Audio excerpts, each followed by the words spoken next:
All right.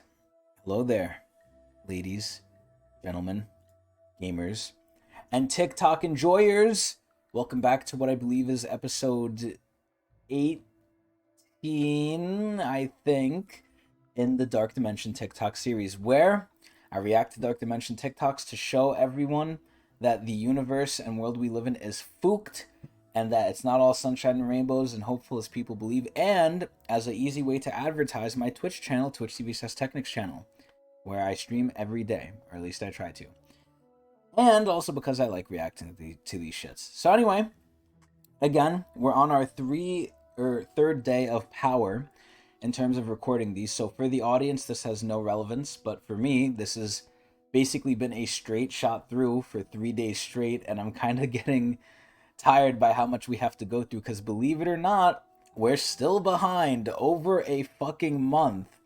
So we're going to try and get through as many as we possibly can today. Similar to yesterday. Yesterday was a really long one. And by yesterday, the one you guys are going to see is last week's one. But anyway, we're back here today, episode 18, I think. And we're going to start off where we left off, which is with AI. I almost included this in the last episode, but I didn't, because AI deserves its own start. But anyway, we also have a very special episode for us today. Today we have a special guest. Some would say he's an avatar or the embodiment of the Dark Dimension. He is the Dark Dimension given form because he is like an agent of chaos and mischief, similar to Loki from Asgard. He is the elf. Hey, how's it going? So we have the elf with us today. Like I said, he's a person of evil. He causes a lot of the Dark Dimension things to happen and occur. A lot of people might not realize it, and that is by crafted solution. He doesn't want us to know that the elf is behind most Dark Dimension things. But anyway, we have the elf here to see the fruits of his labor. So let's start with AI. So let's see what's going on with AI. Now again, this is from the 7th of May, so it is a little old. AI is approaching and expanding in terms of development and how far it's going very rapidly. As I often like to equate it to, it's a exponential curve where it keeps getting higher and higher, faster and faster, because AI is like that. But anyway, as with all the episodes, like I said, because we're so far behind, I don't remember most of these that I've sent myself. I've seen them all before, but I've forgotten them because it's been so long. So this is going to be a new experience for me and for you, mostly. I might remember some of them, but we'll see. But anyway, let's see what has to be said here. Here are the 24 biggest things that happened this week in artificial intelligence. So this dude outsourced his entire personal financial life to GPT-4. He gave AutoGPT access to his bank, financial statements, credit report, and email. So first of all, this guy, like, one of the main concerns I have when seeing stuff like this is obviously, number one, hacking, right? Because right now AI is in its infancy, so I'm pretty sure it's very easy to be hacked. I mean, granted, like I said yesterday, we have a big spoiler coming up for one of the videos I sent myself recently, where a lot of government agencies and stuff got hacked, and a lot of information's out there. Like big corporations, big companies, even governments, they get hacked like every so often now, where even they're not safe, and they're supposed to be at the top of their game with security. So I could just imagine like fledgling AI stuff or like open source stuff like this, or I don't know if this is open source necessarily, but stuff that's pretty much like to the public, like this, being used by like individuals. I don't think that has the best sort of encryption or security on it. So this guy giving his entire banking information to ChatGPT, I don't know if I'd personally do that yet. Maybe in the future it'll be more safe, more secure, but in this technology age that we're in, I don't think anything is going to be fully secure anymore either. Anything can get hacked. The best thing you can do, or at least you could have done in the past, was just don't do it. Like, the biggest thing for sending nudes and stuff is, the biggest argument would be, don't take a nude because it could always get leaked. Well, obviously people aren't going to listen to that. But now you don't even need to do that anymore because we have fucking AI porn that can make porn of you without you ever being naked on camera. So it's like, even if you don't do it anymore, you can still kind of get fucked with it. And the worst part is, the longer things go on, the more believable it's end up looking. So, like right now we're in a spot where we can kind of tell it's fake, but in the future, that shit might not be indistinguishable from like a real thing. So let's just say, for instance, someone takes a picture of me and they make a porn out of it, and I've never been naked on camera. People would not be able to know that, and then you would always sort of question the person, like, are they lying or are they not? Because it's inconceivable, or not inconceivable, it's indistinguishable from like the real thing.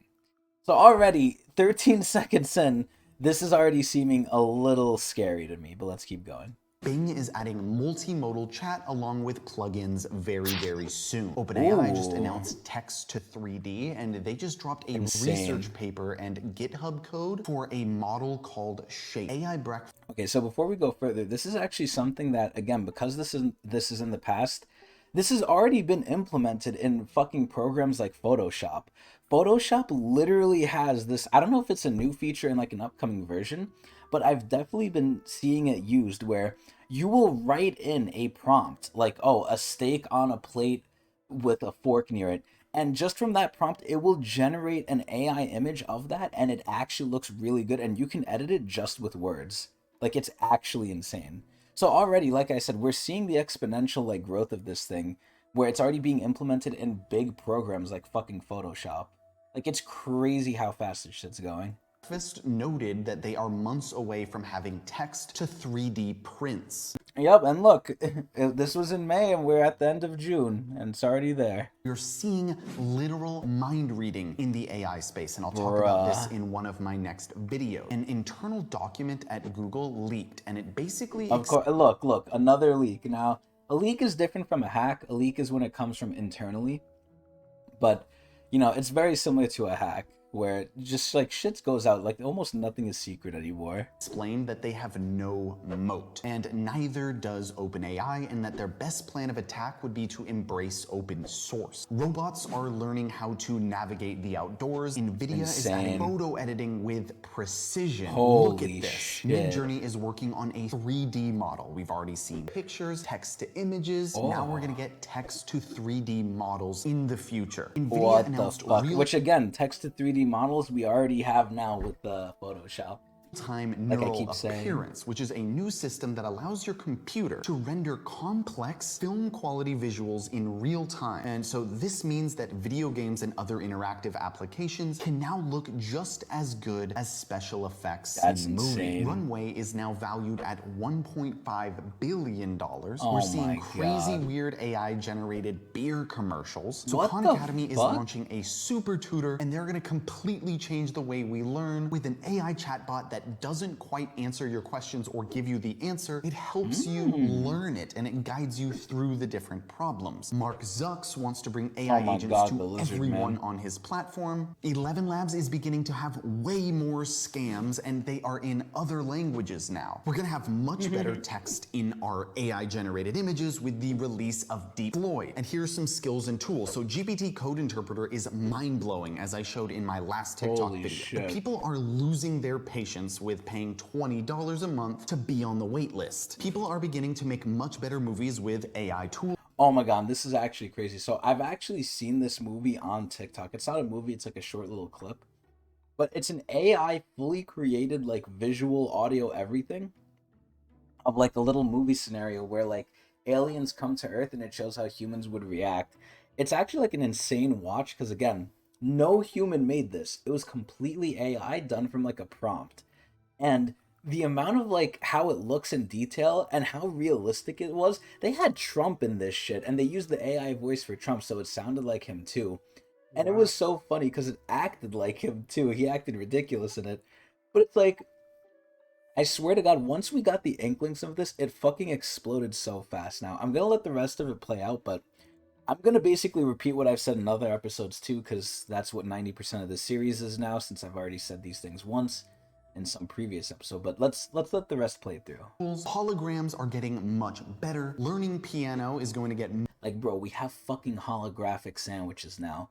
We're about to be like Plankton eating holographic meatloaf soon. Much more fun when you pair AI and VR. And here's some really cool examples with Wonder Studio, and this lightning effect with Runway and some other AI tools are getting much easier to create, and you are now able to find any movie scene just by typing. Here are the 24 biggest things that happened this week in artificial. Holy shit. Okay, so obviously, again, this is from a month ago, so I'm gonna repeat basically a lot of things I've said in the past where this can very easily go like wrong. So why did I include this in the Dark Dimension series? Because when there's no regulation on this stuff, this could end up being used for a lot of bad things. Again, we're still in its infancy, and I said the same thing with the AI voices and the AI images when those started coming out. It's cool and funny for now, but what if they start using it for very like sinister and heinous purposes? That's the scary part of this shit. Like, we don't know where this is gonna go. And we don't know how the government's gonna use this, how like bad actors are gonna use this. So for right now, it's not too bad. Nothing really bad has happened yet. But again, as these get more realistic, and I always bring this example up, what if the US, quote unquote, finds a leaked audio message of Putin saying he's going to nuke the US like at this date at this time, right? Or worse off, not even Putin. It could be like Kim Jong Un. It could be Xi Jinping, Winnie the Pooh. Who knows? Like, what if they find a leaked audio of that and it sounds completely 100% real and it's made by AI and you can't distinguish it? Like, what happens then? Like, the disinformation is going to be fucking insane. And it's just very scary because, that's just with the AI images and voice. With all these other things of like code and stuff, let's not even talk about how it might displace jobs and stuff like that. It could end up displacing like people's jobs, and we all know the society isn't too keen on changing like stuff economically for people. Like, oh, okay, you're missing a job, just get a new one. Oh, but there's no jobs. AI have taken most of them. Oh, well, too bad. So I could definitely see it going bad economically, although it's going to make the rich richer, of course. And as we've seen in the other episode, the founder of ChatGPT has been lying to our faces, saying, "Oh yeah, this needs to be regulated. This needs to be regulated." And we find out he's been lobbying the EU government. I keep forgetting to check up on it. It's either EU or England specifically, but he's been lobbying a government, literally bribing them with money to have it be less regulated, even though publicly he's been saying more regulation, more regulation. So, more of the same issues. But anyway, pretty good video. Let's go to the next one. Do you have any thoughts on this, Elfo? On AI elves? Well, I can tell you this: if it's not regulated now, it soon will be regulated. You think so? Because I feel like it's so in the benefit of rich people that they're not gonna want it regulated, or maybe they'll regulate it to the point where like only they can really do it. Because the biggest thing that I've seen have a push for regulation with this is for the music industry, because the music industry, once that Drake and the Weeknd shit came out that was fully made by AI and people thought was real, I think it was Kanye too. I think Kanye was on there too, which he was. It's not even real Kanye. I'm talking about like AI Kanye. So a fucking song was made with like Drake, The Weeknd, and I think Kanye, and it sounded like the real thing, and people I think profited off of that, but it was not made by the music industry, and the music industry got pissed and took that shit out. So I think they're one of the forefront of adding regulation to it because it's interfering with their money. And these programs are pretty good. They're pretty accurate. And we're You still know, only at the beginning. it's only a matter of time before they get heavily monetized. You think so? Because I think the big thing is like they want them to be free. If they become monetized, I feel like I could see it becoming monetized, but it'll definitely hurt like innovation and stuff. It'll definitely hurt not being in the hands of the people, or at least I mean, restricted from the hands of the people. I mean, the people can't even ride that submarine that went missing. Yeah, okay. Well, we're not up to that yet. So this is another spoiler for a future episode, but I have a couple of videos sent to myself for like near the end of June, near now, describing the whole submarine incident, but we're too behind. Like we're not even up to that yet. So we're gonna talk about that when it comes to it. But that's a whole other stupidness I can get into like an hour conversation of. But I think they're gonna regulate it with money by putting a price tag on it. God, I hope not. I really, really hope not. It's gonna like stifle creativity and like progress so much. But because I hope not, it's probably gonna end up happening because this is the way this fucking dark dimension works. But anyway, let's go to the next video. Ah! A new law passed in New Zealand means people there will be getting free medicines from their pharmacies. The government will pay 20 hours of free childcare a week to 2-year-olds. What? And they're going to tax the rich just a little bit more. All Oh, of this while lowering inflation and keeping unemployment around 5.3%. okay. So the first thing I want to say is, God, I wonder if America's ever gonna do this. The answer is no. But the other thing that stood out to me here was, bruh, their unemployment is at 5.3%. Now, I've always complained that the statistics for targeting and measuring unemployment are already kind of biased because, again, as I've said in the other episodes, for unemployment, they only count you as unemployed for the first 6 months of you trying to find a job. After that, you're not counted for statistical purposes anymore. So at that point, the unemployment rate is probably higher. Well, not probably, it is higher than what they actually show you. So I can only imagine how it is over there in Europa. So 5.3 is still a very high number. I think to put in for comparison, I think we're a little under that right now. And our fucking Federal Reserve is like going crazy with the inflation, like rising up interest rates and stuff because they're trying to bring they're trying to bring unemployment up, but unemployment being like 5%, which doesn't sound like a lot, really really hurts the economy, as we've seen with the other videos. But yeah, this is just a dark dimension showing how America sucks and other countries are better in some ways, especially with the healthcare and how they treat the normal regular people. America's great for the rich and the high middle class, but everyone else kind of just has to eat shit. And it's getting worse and worse. So, pretty good video by Marcus de Paula. Very short, very sweet. Let's go next. Let me begin by thanking Oh, it's our boy Bernie! the 11 United States senators who have signed a letter to the president urging him to use the 14th Amendment of the Constitution, if necessary, in order to... Okay, so we're actually not going to watch this one because, like I've said before, we're so behind and it's tragic we couldn't keep up with this as close to it as possible live. If not, the debt ceiling crisis is already like averted for now, at least. We've pushed it back, so we're not going to beat the dead horse. Basically what Biden's saying is, hey, or not Biden, Bernie is saying like Biden could do this to basically stop the Republicans from being evil, and this should not be allowed, and the Republicans are evil for even having it get to this place. Now, again, on this little series, I don't like to pick sides of Democrat or Republican because I don't really know about either. So it depends on where you sit, where you see the evil is, but, we avoided the catastrophe, so it is what it is. Anyway, let's go next. Sorry, Bernie, we're going to have to skip you for now, in the interest of time. A 60 Minutes investigation is... Did I skip one by accident? Let me be... Okay, no, A 60 Minutes investigation is exposing price gouging at the Pentagon, and you would... Oh, okay, so this is one of the few ones I remember. This is just a great example right here of how stupid, wasteful the government is with our money because there's very little checks and balances anymore. And again, a lot of the times you could think like these things are fake or they're like over embellished. More and more that I'm seeing these, obviously some of them have to be fake, but I think more and more, as we've been seeing, as I've been saying, is this is just people know and they just don't care.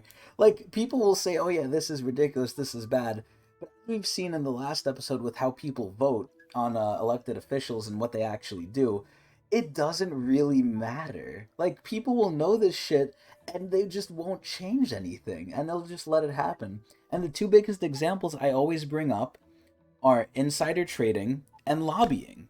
The fact that these two things exist and everyone knows it's done and it's still allowed to be done and not just outlawed, because I guess the people in power obviously don't want it to be outlawed, it makes them richer, but the people like us who put those people in power aren't doing anything. It's just insane.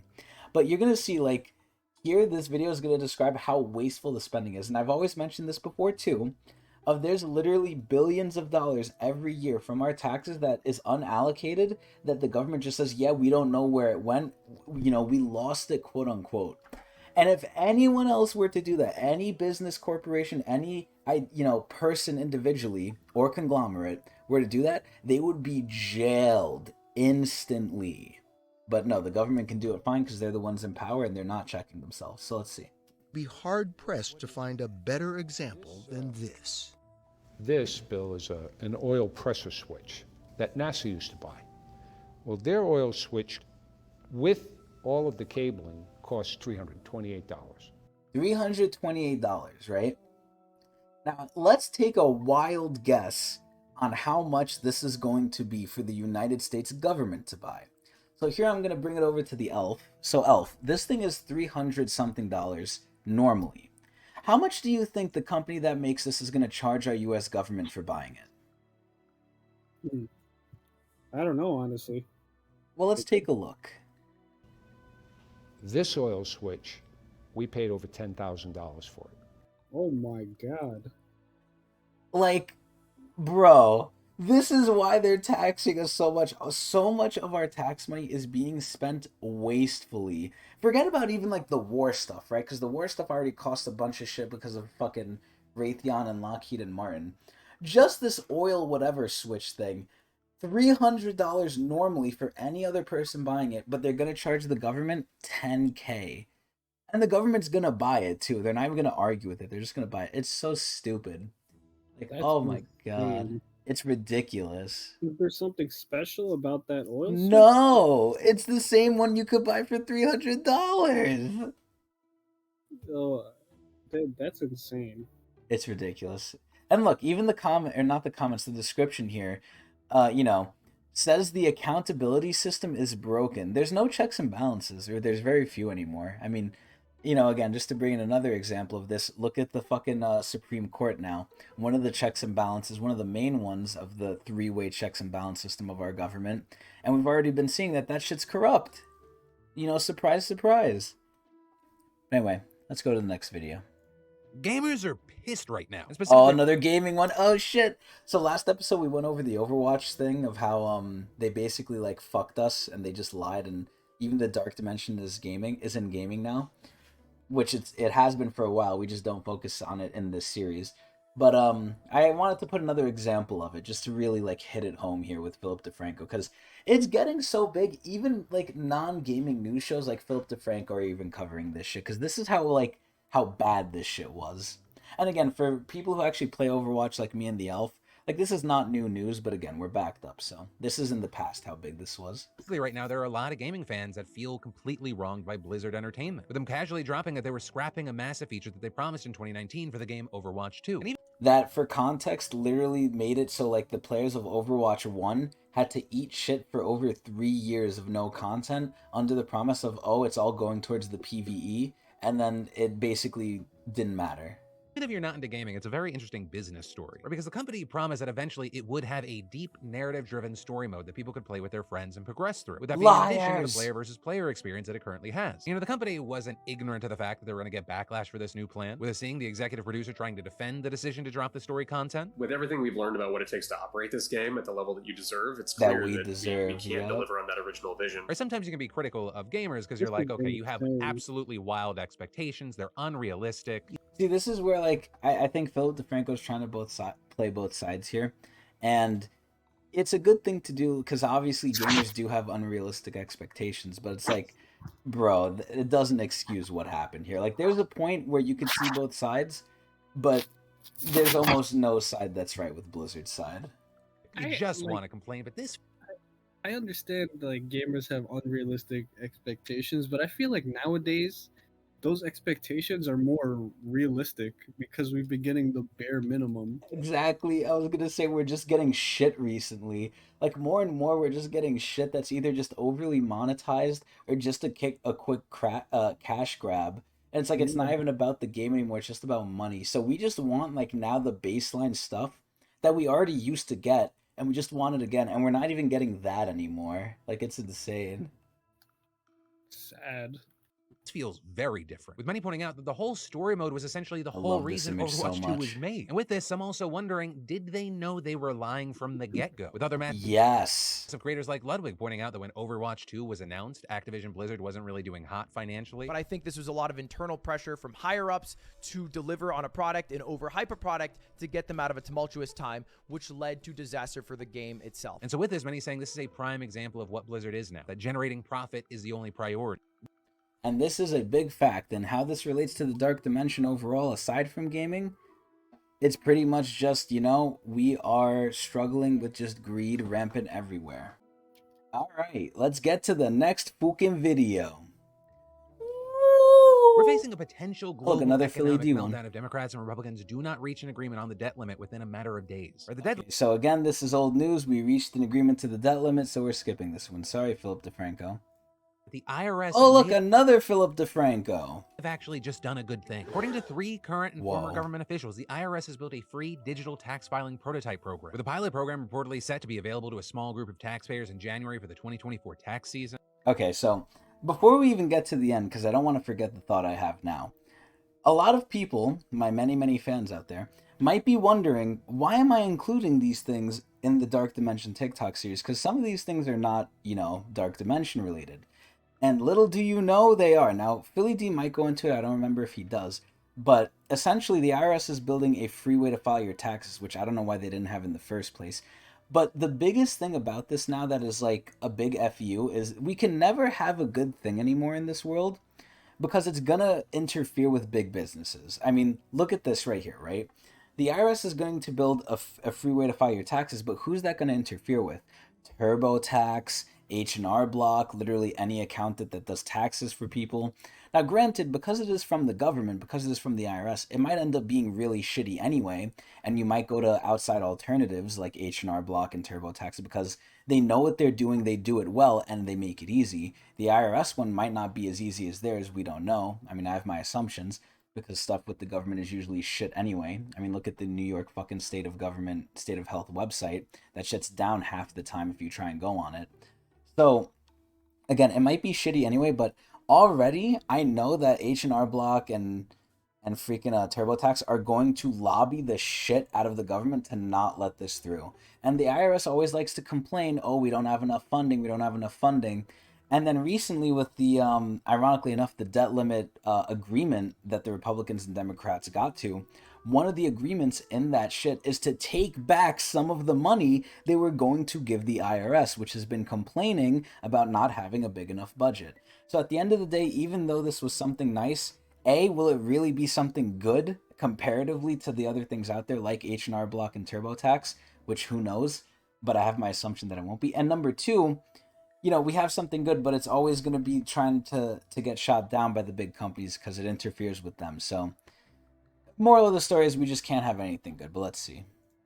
And key thing, this government software could actually disrupt the multi-billion-dollar tax prep industry. And now, there it other is. Key things. And Last year, the is. IRS received $15 million to look into a direct filing program from the Inflation Reduction Act. But the IRS Commissioner Daniel Werfel had previously told Congress that they would wait until after they had a recommendation from a think tank studying a direct filing system to pursue its own program. And that report, that's not due until later this week. So if they already have a prototype, it's going to make some lawmakers very, very unhappy. Also, very notably with this program, it would reportedly allow filers to ask for help from customer service reps and secure online portals.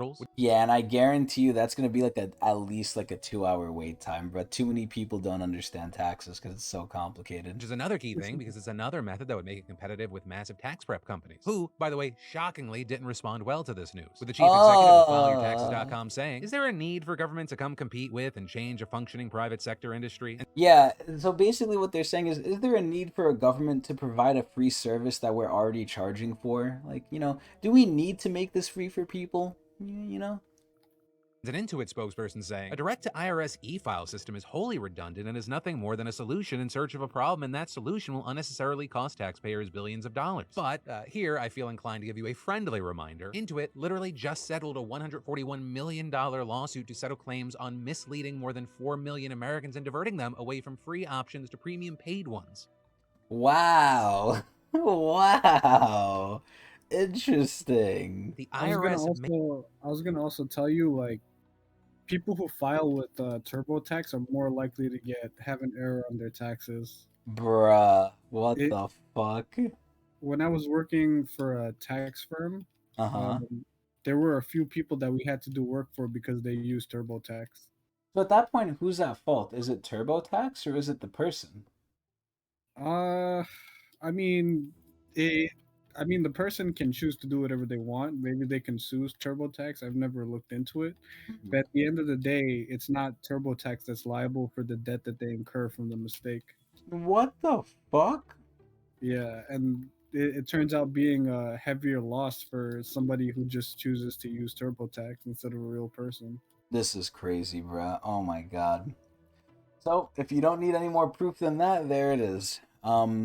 This is ridiculous. More and more, it's just these billion-dollar corporations that are profiting off of us and could see us more or less as just numbers. They don't even see us as people. When something again gets given to us, or possibility of being given to us that can help us, quote unquote, right? They just come in and they're like, no, you can't have this because we want to keep making money. The greed is just rampant and it's depressing. And look, let's look at some of the comments here.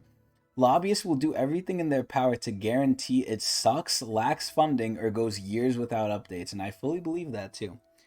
Anyway, nice video from Philly D proving, again, we're still in Dark Dimension. So let's go next. Let's see what else there is. True or false, President Biden says he wants 50% of new cars to be electric by 2030. Okay, so this is going to be an environmental one. Global warming, climate change, the whole shebang. A lot of the times now, and like I've said this before, a lot of the times I've heard that it's already too late. We've already passed the point of no return. Not to the point of where we're all going to die like the earth is doomed, but to where we're going to have to make major changes that we really can't go back on anymore. Like, it's past a certain point of no return. So it's great that, now we're starting to at least finally somewhat care more about the environment. But, in this Dark Dimension, I think it's already a little too late to some extent. But let's see. I think so too. Like, yeah. Like, how are you going to take away people's rights to use, like, their Mustang? Or, like, I mean, that's just a separate question altogether of restricting the freedom of people. But when it's under the guise of, like, the greater good, it ends up being, like, a moral sort of complication. Like, it's definitely hard to argue morally. But in terms of environmentally, like, should they do it? Yes. But at that point, you're restricting freedom. So, again, it becomes a moral tricky maze. But it's like, bruh. It's too late. Yeah, like, it's already so ingrained in us. Like, all the people with old-ass cars, which are still better, by the way, than, like, the new era cars, because the new era cars are made to, like, break really soon, and you have to replace them and repair them and everything. And you have to pay $2,000 for a radio extension. Bruh, what the hell? It's like, it's already just too late. A lot of this stuff is just fucked. Let's see why, though. True, but I guess now it's 60%. True or false, a typical electric car requires 6 times the mineral inputs of a conventional car. Yes. If 50% of the cars were electric vehicles today, is there enough power on the electric grid to charge them all? Absolutely not. No. You said in your written statement, Mr. Bradbury, I'm going to quote you, if every country in the world achieved its stated EV targets by 2030, the total savings in carbon dioxide emissions would be expected to reduce global temperatures by only 0.0002 degrees Fahrenheit by the year 2100. Given this fact, is it unilaterally gutting the U.S. auto market, critical mineral supply chain, and the grid stability? Is that the solution for addressing the temperature goals? Well, I don't think so. True or false, President? So basically, as we're coming to find out, all the stuff that we think is helping is not helping. And yet again, I will relate this to something I've said multiple times in other episodes, where a lot of the time it's big corporations convincing us through the media that this is the right way to do it when it's really not, and they're doing it because they want to mask what they're doing. Where again, I'll always bring up the statistic that I don't remember extremely well, but I remember kind of along the lines of where I think 70% of all the emissions and all the greenhouse gases, pollution, whatever you want to call it, that goes into the environment is from like the top like 100 companies like in the world. Like only the top companies in the world produce 70%. So all the companies probably produce way more than that. Obviously not all of it, but the actual sector of like civilians, of just individual people that are not organizations, the amount they produce is negligible to actually climate change, and it's really just the big corporations. But they make us think it's us by like, oh, take the bus instead of taking a car, or ride a bike, that'll help the environment. It's helping in such a little way, it might as well be non-existent. And again, now we're finding out, look with electric vehicles now. If half of us used electric cars, not only could we not support it in terms of society like electricity, but it would also, by 2100, only reduce the temperature by like 1/1000th of a percent globally. Like, what the fuck? This is just insane. Let's see the next video. I'm a teacher over at North, and I live down in the park. Last year, I participated in a professional development session during our November PD Day. Offered by Beaumont, we were strongly encouraged to go. The topic was how to triage after the event of a school shooting. During that session, I learned and even practiced on a dummy how to pack a bullet wound and apply a tourniquet to prevent blood loss in our students. I also, to my horror, learned that if my students were to get shot in the chest, I should leave them for dead and assist those who had a better chance of survival. Now, I find it interesting the district sponsored that for us and trusts us, the teachers, who have no medical training in any capacity, to be the first responders to our students' medical needs in the event of a school tragedy. Okay, so before this guy goes any further, because already this is fucking ridiculous, there's so many things to say about this. Number one, I'm going to play a little devil's advocate here. So, obviously, this guy should not have to learn how to be a fucking medic for his students in case of a school shooting. But this is a higher level argument of like, this is where, you know, if you're the school's eyes or the government's eyes or whatever, obviously, you know, the main answer is, oh, just make gun laws, you know, make it harder to do stuff. And just because stuff is illegal doesn't mean it's going to not get done, right? You know, they made alcohol illegal in this country, but look at what happened with that. That shit was fucking rampant. So just because they make guns illegal or even more harder to get, even if they are legal, it might have a certain effect on gun violence, I believe. But I still think it's more of a culture thing. It's more of just an American thing, and there's too many guns here anyway. So I think it's a very complex, deep issue that I don't really know the pure solution of. However, look at it from the school's eyes, right? This is gonna happen, and if you're the school, you can't control the gun laws. That's the government, and the government is fucking useless. So you want to give these students the best chance at survival, so you want to help the teachers to be able to help the students. Now, again, is it the teacher's job? Hell fucking no. Is it the teacher's, like, responsibility? Hell fucking no. Do they even get paid enough for this shit? Absolutely fucking not. Teachers are fucking paid terribly, but again, these are different higher level issues. At the end of the day, right? If I was a teacher, would I be upset that I have to learn this? Yes, but do I think it's good to learn for the students anyway? Yes, because the matter of fact is that school shootings are rampant anyway. So yeah, even though it's not your responsibility, I think it's morally right for you to learn this. Now, granted, I also think it's morally right for you to get paid to do this way more than they do. But if we're going to take the moral part with everything here, we have to say the whole situation's fucked anyway. But at the end of the day, while I do think this is wrong, that, you know, that this is even in place, just look at the reality. If the teacher knows how to help the students medically, it's better for everyone. It just goes into the tricky ground of now you're taking even more advantage of the underpaid teachers anyway, which is not cool. But it's like almost an impossible situation for me, like if I'm looking at both sides of this, where, you know, the teachers should know how to help the students in case of a school shooting, but there shouldn't be school shootings in general. But we have to work in reality here. So already we're dealing with a very hard situation. Let's see what else this guy's going to tell us. Oh, good lord. Trust us to literally choose and decide who would live and die, while you don't even trust us with the educational decisions that are in the best interest of our students, the thing that we've been hired to do. So instead of them being in charge of how their students learn, they're in charge of who gets to live and die. Teachers in this district are experts in education. We've been highly trained through advanced degrees and years of experience. So this is where I'll bring in my own experience of New York. So, you know, obviously I've went to school. I think most people have for middle school and high school. College is a different story, although I've been through that too. Now, in high school, I'll say this, right? I'm in the Bronx in New York, and if you don't know what that means, then you're blessed. But I think that for the most part, there were definitely some teachers that had advanced degrees that were very knowledgeable, and it was a tragedy that they were in this system that mistreats them and underpays them. However, this is where I'll slightly disagree, and this might have to do geographically where I'm located. But some of these teachers were so stupid and so dumb that taught me that as a kid, I was like, I'm probably smarter than them. Like, they don't even know how to do certain things. Now, again, I have said before that knowledge is condensed and specialized. So just because you know one thing very well doesn't mean you're stupid if you know nothing else.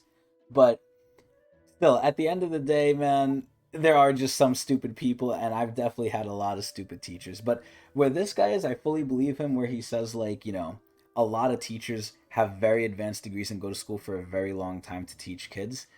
And it's just sad that they don't get more say in it. And I've always said this, I've always been against this, of Common Core and, I guess, standardized testing. I don't think you can standardize something like that. I don't think you can make that a generalized thing, because everyone learns very differently. So more and more we're just seeing things get fucked in schools, where now you're not only getting taught like in a way that doesn't really help you, you're getting taught stupidly. And the worst part is the teachers have to suffer through this too, because they see what's happening. They see the youth not getting the help that they need and how it could be good and it's not. And then the worst part is now they're not being taught right, and they're also afraid of getting fucking shot. So it's like, what the fuck are they supposed to do? To make the best educational decisions for our students. I have 10 years of experience, 2 postgraduate degrees in education, Oh I'm a my licensed K-12 administrator and a district level department chair. I'm more qualified to make educational decisions for our students. Except for one person, everybody here has less experience or actual knowledge of what life is like in our classrooms. Like you've done to my colleagues, you've disregarded my experience, my professionalism, and my expertise and reality, and substituted it with your fantasies. You're listening to them. They don't know what happens in our classrooms. They're not there, and neither are you. You sit up on this stage, which, by the way, I hope you enjoy the space you have here. This does not exist in our classroom. Oh, yeah. And you tell us after your meetings that you so appreciate and respect us. Well, Don't want to pay them. Bullshit. You don't respect us. If you respected us, you'd listen to us. Hell you yeah. don't appreciate us. If you did, you wouldn't make our jobs literally impossible to do. Okay, so I mean, everything he says is pretty much true. It's really fucking sad. But overall, this is not just with teaching though. I'm seeing this everywhere. The more I grow up, I see this. Where people make decisions they have no clue about or they're really not in. I think the best thing to do is to take someone from within and have them govern it and like make rules about it. We have people making like rules about, let's just say school specifically, right? I'm pretty sure that the people who make like Common Core and stuff are not fucking teachers. They're probably corrupt, like, what's it called, nepotism individuals, or have gotten their position through some way, shape, or form, where either A, they've never taught, or probably barely, or B, because they're friends with someone they know, and that's how they get the job.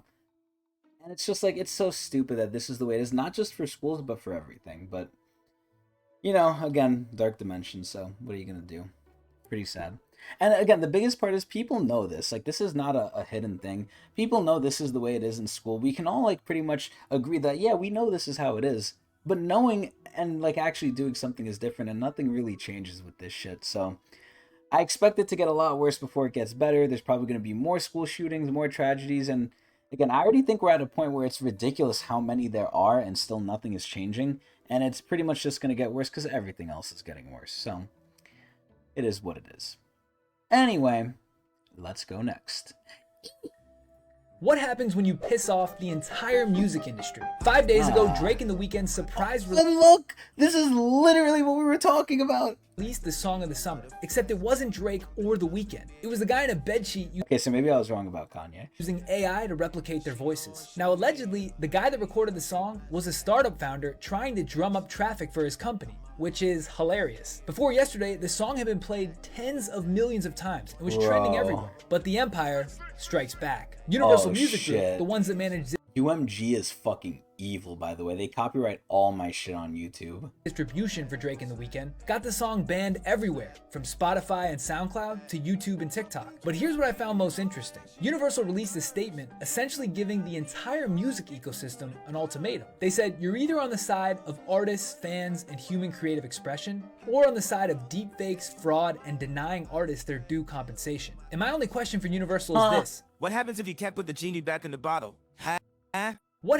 Okay. So a lot of stuff we could definitely talk about with this, but This is a good point. yeah, what point specifically?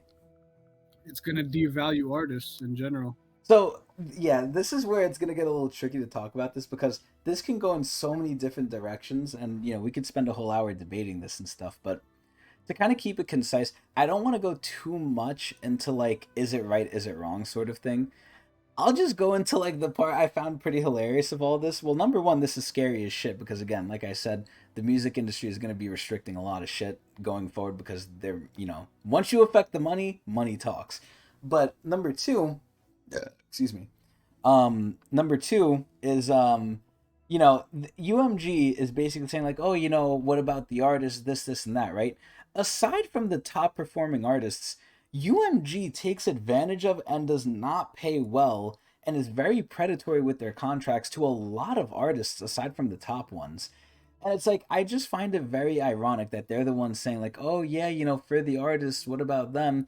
When UMG is the ones who are fucking predatory like sharks when it comes to money, and they're like fucking over the artists too. They're crying wolf essentially, and I just find it hilarious. But UMG is fucking evil, man. They are not good. The music industry in general, like, once you really know more about it and see how fucking scummy they are and how they abuse copyright law and everything, it is fucking nasty what these people do. Like, oh my god, like, they're just fucking business people. They do not care about music. They care about money. But so do a lot of businesses, so it's not even just them. But anyway, it's very interesting. It's very interesting. And, you know, I think going forward in the future, this is definitely something to watch out for. I think we're not going to have anything similar to this for a while, if not at all. I think basically the music industry is privy to this now, where we're not going to get AI songs that explode like this. I don't know how, honestly, they can stop it, but maybe it's just out of fear of, hey, if you do this, we will sue you. Because that's what they always do. But anyway, pretty interesting. Let's go next. With all the crazy things happening, you may have missed that yesterday, FBI whistleblowers testified in front of the House Judiciary Committee. Oh. This is what it looked like. If one of your really good friends, your former colleagues, came to you and said, I have this thing that is being covered up, and I think the American people need to know about it, what advice would you give them? What advice would you give them? Don't fucking say anything. Say nothing and protect your life. Unless you're willing to lose your life, like, bruh. This is another thing that, again, we know happens, but nothing changes. We know if someone leaks something about the government, there's a high chance we're going to find them in a ditch or something, and we all know who did it. We all know how they ended up there, but will anything change? No. I would tell them first to pray about it, long and hard. And I would tell them I could take it to Congress for them, or I could put them in touch with Congress, but I would advise them not to do it. So you would legitimately try to protect one of your colleagues from doing what you have done? Absolutely. And how do you think that solves being able to shine light on corruption, weaponization, any kind of misconduct that exists with the American people? It doesn't solve it. And that's how it's basically become. It doesn't solve it. And again, I've said this in the past, where's the breaking point where things become so corrupt at the top? Unless there's a revolution, which even now I question, number one, are the people going to ever do that? And number two, are we even capable of doing that with technology the way it is now? Because back in the day, you know, the government had the same guns we had, right? We had the muskets, we had the cannons. They had what we had. Nowadays, we have nowhere near what the government has. Yeah, we might have a Glock, we might have an AK, sure. Well, you know, I'm being a little generous with that, but we might have like an M4 or something, like an AR, right? The government has fucking super technology, railguns. I've said this before on one of the episodes previously. When I was a kid, I learned the government had a weapon they can attach to a fucking helicopter that uses sound frequency to control the beating of your heart. From the air, you cannot see this thing because it's with sound, and they can make your heart like either have a heart attack or like burst or something through sound frequency in the air. And that's when I was younger. Imagine what they have now that they're not telling us. And the worst part is one of my family works for them and makes this shit. So it's definitely something. But yeah, let's keep going. Let's see where this is gonna go. But the FBI will crush you. Yep. This government will crush you. Oh yeah. And your family. Yep. And your family. Try to expose family. the truth about things that they are doing that are wrong. And we are all examples of that. I can't think of a more sobering way to end a hearing. I yield back. Damn. And I really question, like, at this point, right, how is this guy not dead? The main way you try and protect yourself is either A, you remain completely fucking hidden as much as you can, or B, you go the exact opposite route and make yourself so public that if anything happens, again, they're gonna know exactly what it is, which is the FBI killing you. But at that point, again, if people know or if people don't, it doesn't change anything. Again, this guy who's, like, exposing this, he's probably being heavily watched by the FBI. They probably want to kill him, and at the best opportunity, they probably will if they think it's necessary. And nothing will happen to the FBI because it's not traceable to any one person. Even if it is, it's so corrupted at the top with the rich that they'll get out or be killed anyway. So it doesn't really matter. But anyway, pretty depressing shit. Let's go next. Fun fact, while on a night out drinking, Dan Saunders went to use the ATM. He transferred $200 from his credit account to his savings account. The ATM said transaction cancelled, but the machine spit out $200. Exploiting this glitch, Dan withdrew $1,300 that night. Damn. Waking up sober, Dan called the bank to check his account balances. They were unchanged. Through trial and error, Dan figured out that this specific ATM would go offline between 1 and 3 a.m., and he could withdraw money he didn't have. Over the next 5 months, Dan withdrew $1.6 million. Wow. He quit his job, threw huge parties, rented private jets and luxurious hotel rooms, ate at the best restaurants, and paid off a few friends' tuitions. Overcome with Wow. guilt, Oh, he Dan actually called the did some bank good in June shit, too. 2011 and admitted what he had done. What a fucking idiot. This guy could have gotten away with murder and he gave himself up. And this is the problem I see with a lot of people, and I actually suffer from this too, so I can't even say I'm innocent, quote unquote, from this, right? I still suffer with this too. And it's when you do something bad, you feel bad, right? Because what he's doing is technically bad. We're taught it's bad, so you feel bad. Even at work, when I don't work as fast as I possibly could, like the machine they want me to, I sometimes feel bad.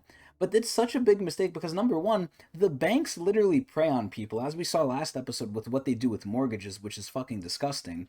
And number two, like in all other ways, banks are not good people. They literally, again, see us like numbers. They just want to profit off of us. And you should not feel bad for trying to fuck them over because they would do it to you and they still do it to you in a heartbeat.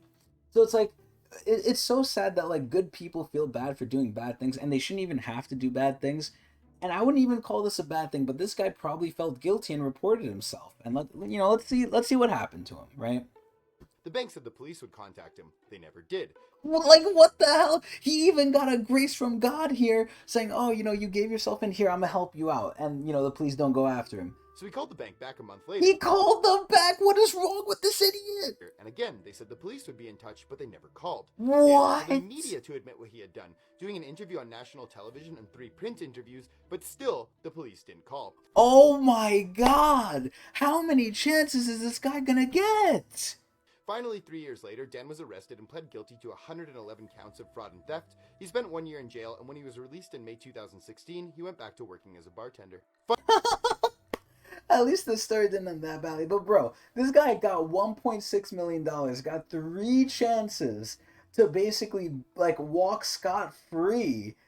And he fucking gave himself in. Now again, I can't fully blame him because he probably felt really bad. And at the end of the day, you do have to live with yourself. You don't have to live with other people. You have to live with yourself. So at the end of the day, like, I can be like, if I was in his position, I wouldn't do it, but I can't necessarily blame him for doing it, although I will call him a dumbass. Because, like, bro, if this was me, oh my God. Holy shit. But, yeah, this is not really so much Dark Dimension. This is just to, I guess, lighten the mood of, like, wow, I can't believe this happened. Like, oh my God, man. Some people literally just are lucky. It's so sad. Like, he found this while drunk. He found this while doing something, like, not morally reprehensible, but something to just, like, fuck around. Like, he didn't actively try and deliberately do this. And he didn't find this out by, like, trying to donate to someone. He found this out by being drunk. Like, bro, what the hell? Anyway, let's go next.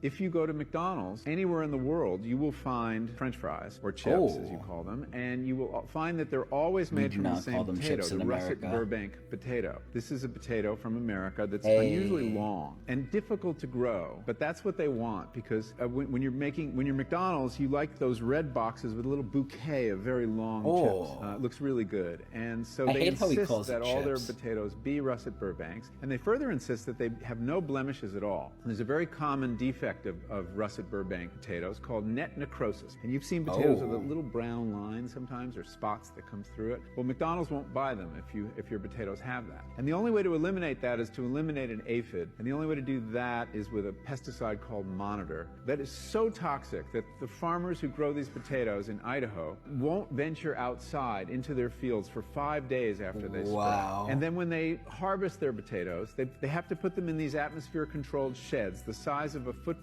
stadium because they're not edible for 6 weeks. They have to off-gas all the chemicals in them. So you see, the desire for a certain kind of chip leads to a certain kind of agriculture.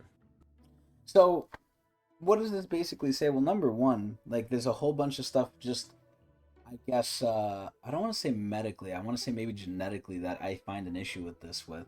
The first is if you're controlling the population this much, right? It's the same thing they say about hand sanitizer. Hand sanitizer kills 99.9% of germs, but there's going to be that 0.1% that lives, that is resistant.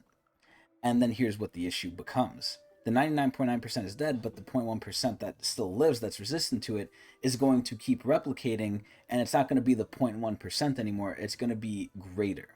So we're basically getting diseases and stuff that are really resistant to all the stuff we've been throwing at it, and they're becoming more plentiful again just by the nature of things. And it really is making me concerned for how we're doing genetic engineering and all this stuff with the plants and our crops and stuff, because it overall leads to less diversity, which leads to more problems potentially in the future in terms of susceptibility to disease. And it's very scary. I'm gonna be really honest. My whole train of thought just got interrupted because I'm looking at the comments, and there's a guy with a picture of a mango where his name is Donald Trump Schlong, and that just really fucked up my train of thought. But anyway, back to what I was saying. Yeah, so already they're being very selective with the potato. I mean, McDonald's has somewhat of a monopoly on stuff, but you know what? At the end of the day, like I always say, if you can't beat them, join them. I own McDonald's stock, and this benefits me. So, how do you get rich without following the rich? But yeah, this is sad ass shit. Where this is literally what we're doing to our food. I can only imagine like the long term health effects that this has. And again, like going off my own experience, when I went to Greece when I was younger with my family, right? When we would go in the summer, we would go there. And I would eat pretty much the same shit I eat here. I would eat pasta, I would eat chicken, I would eat, meat. And I actually lost weight there eating these same quote unquote foods because A, they're prepared different, and B, it's just healthier. Like the food there is the same food, but it's healthier food. There's not all this crap in it. Whereas in America, they put preservatives, they put like all this other stuff in it where we don't even know.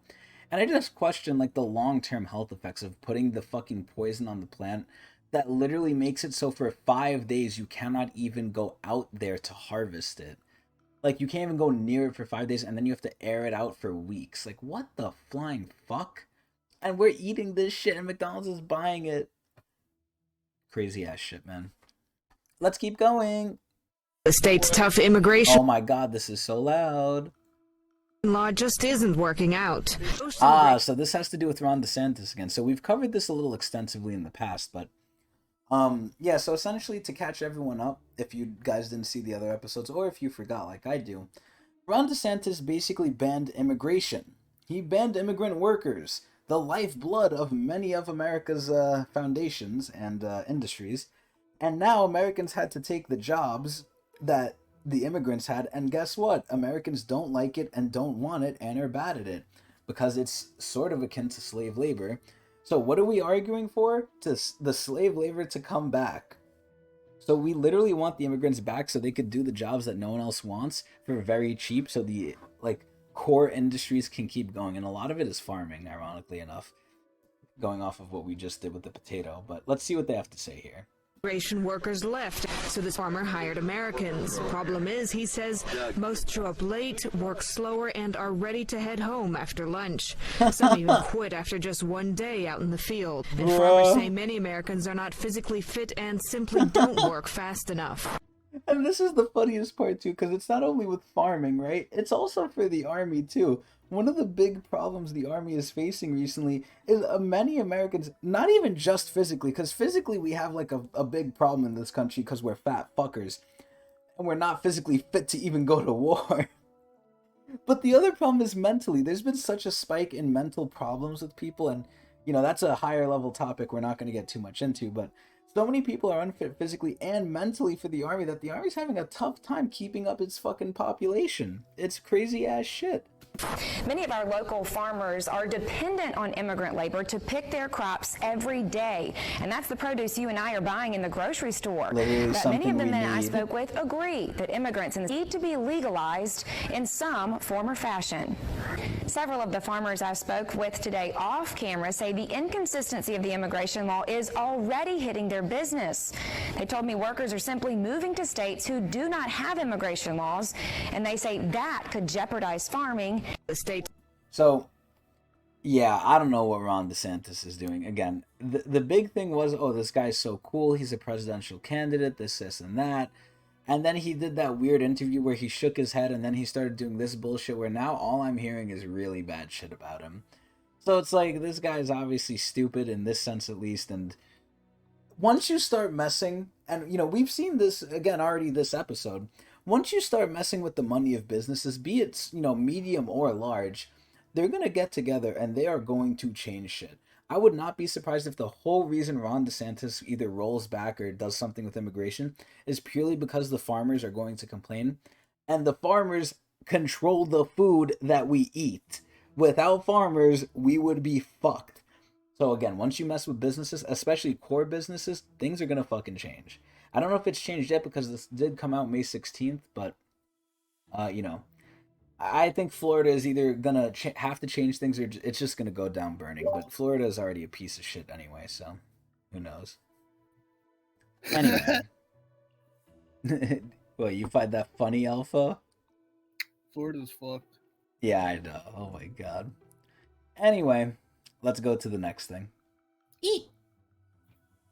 Frontier Airlines is being canceled right now, and they completely deserve it. Lately, you've probably seen a lot of videos like this, where people are exposing Frontier Airlines for their horrendous personal item policy. Now, okay, so before we get further into what Frontier Airlines is doing, I'm just going to give some personal context here with what I think of just airlines in general. They make money. And how do I know they make money? For the pure fact that from one of my friends that actually me and the elf both know, that was gonna at one point become a flight attendant. To become a flight attendant, they will fly you out to a different state, house you in that state, give you money to live in that state while you're training, and then you can come back and become a flight attendant. If they are willing to do all that at the beginning just to train you, they must have that moolah. Let's keep seeing what Frontier Airline is doing to rip us off money-wise. Now, if you see this lady's bag, it clearly fits in the bin. As you can see, she puts it in and takes it out with no problem whatsoever. Well, Frontier charges $99 for every personal item that you want to take on the flight that does not fit in this bin. That's disgusting.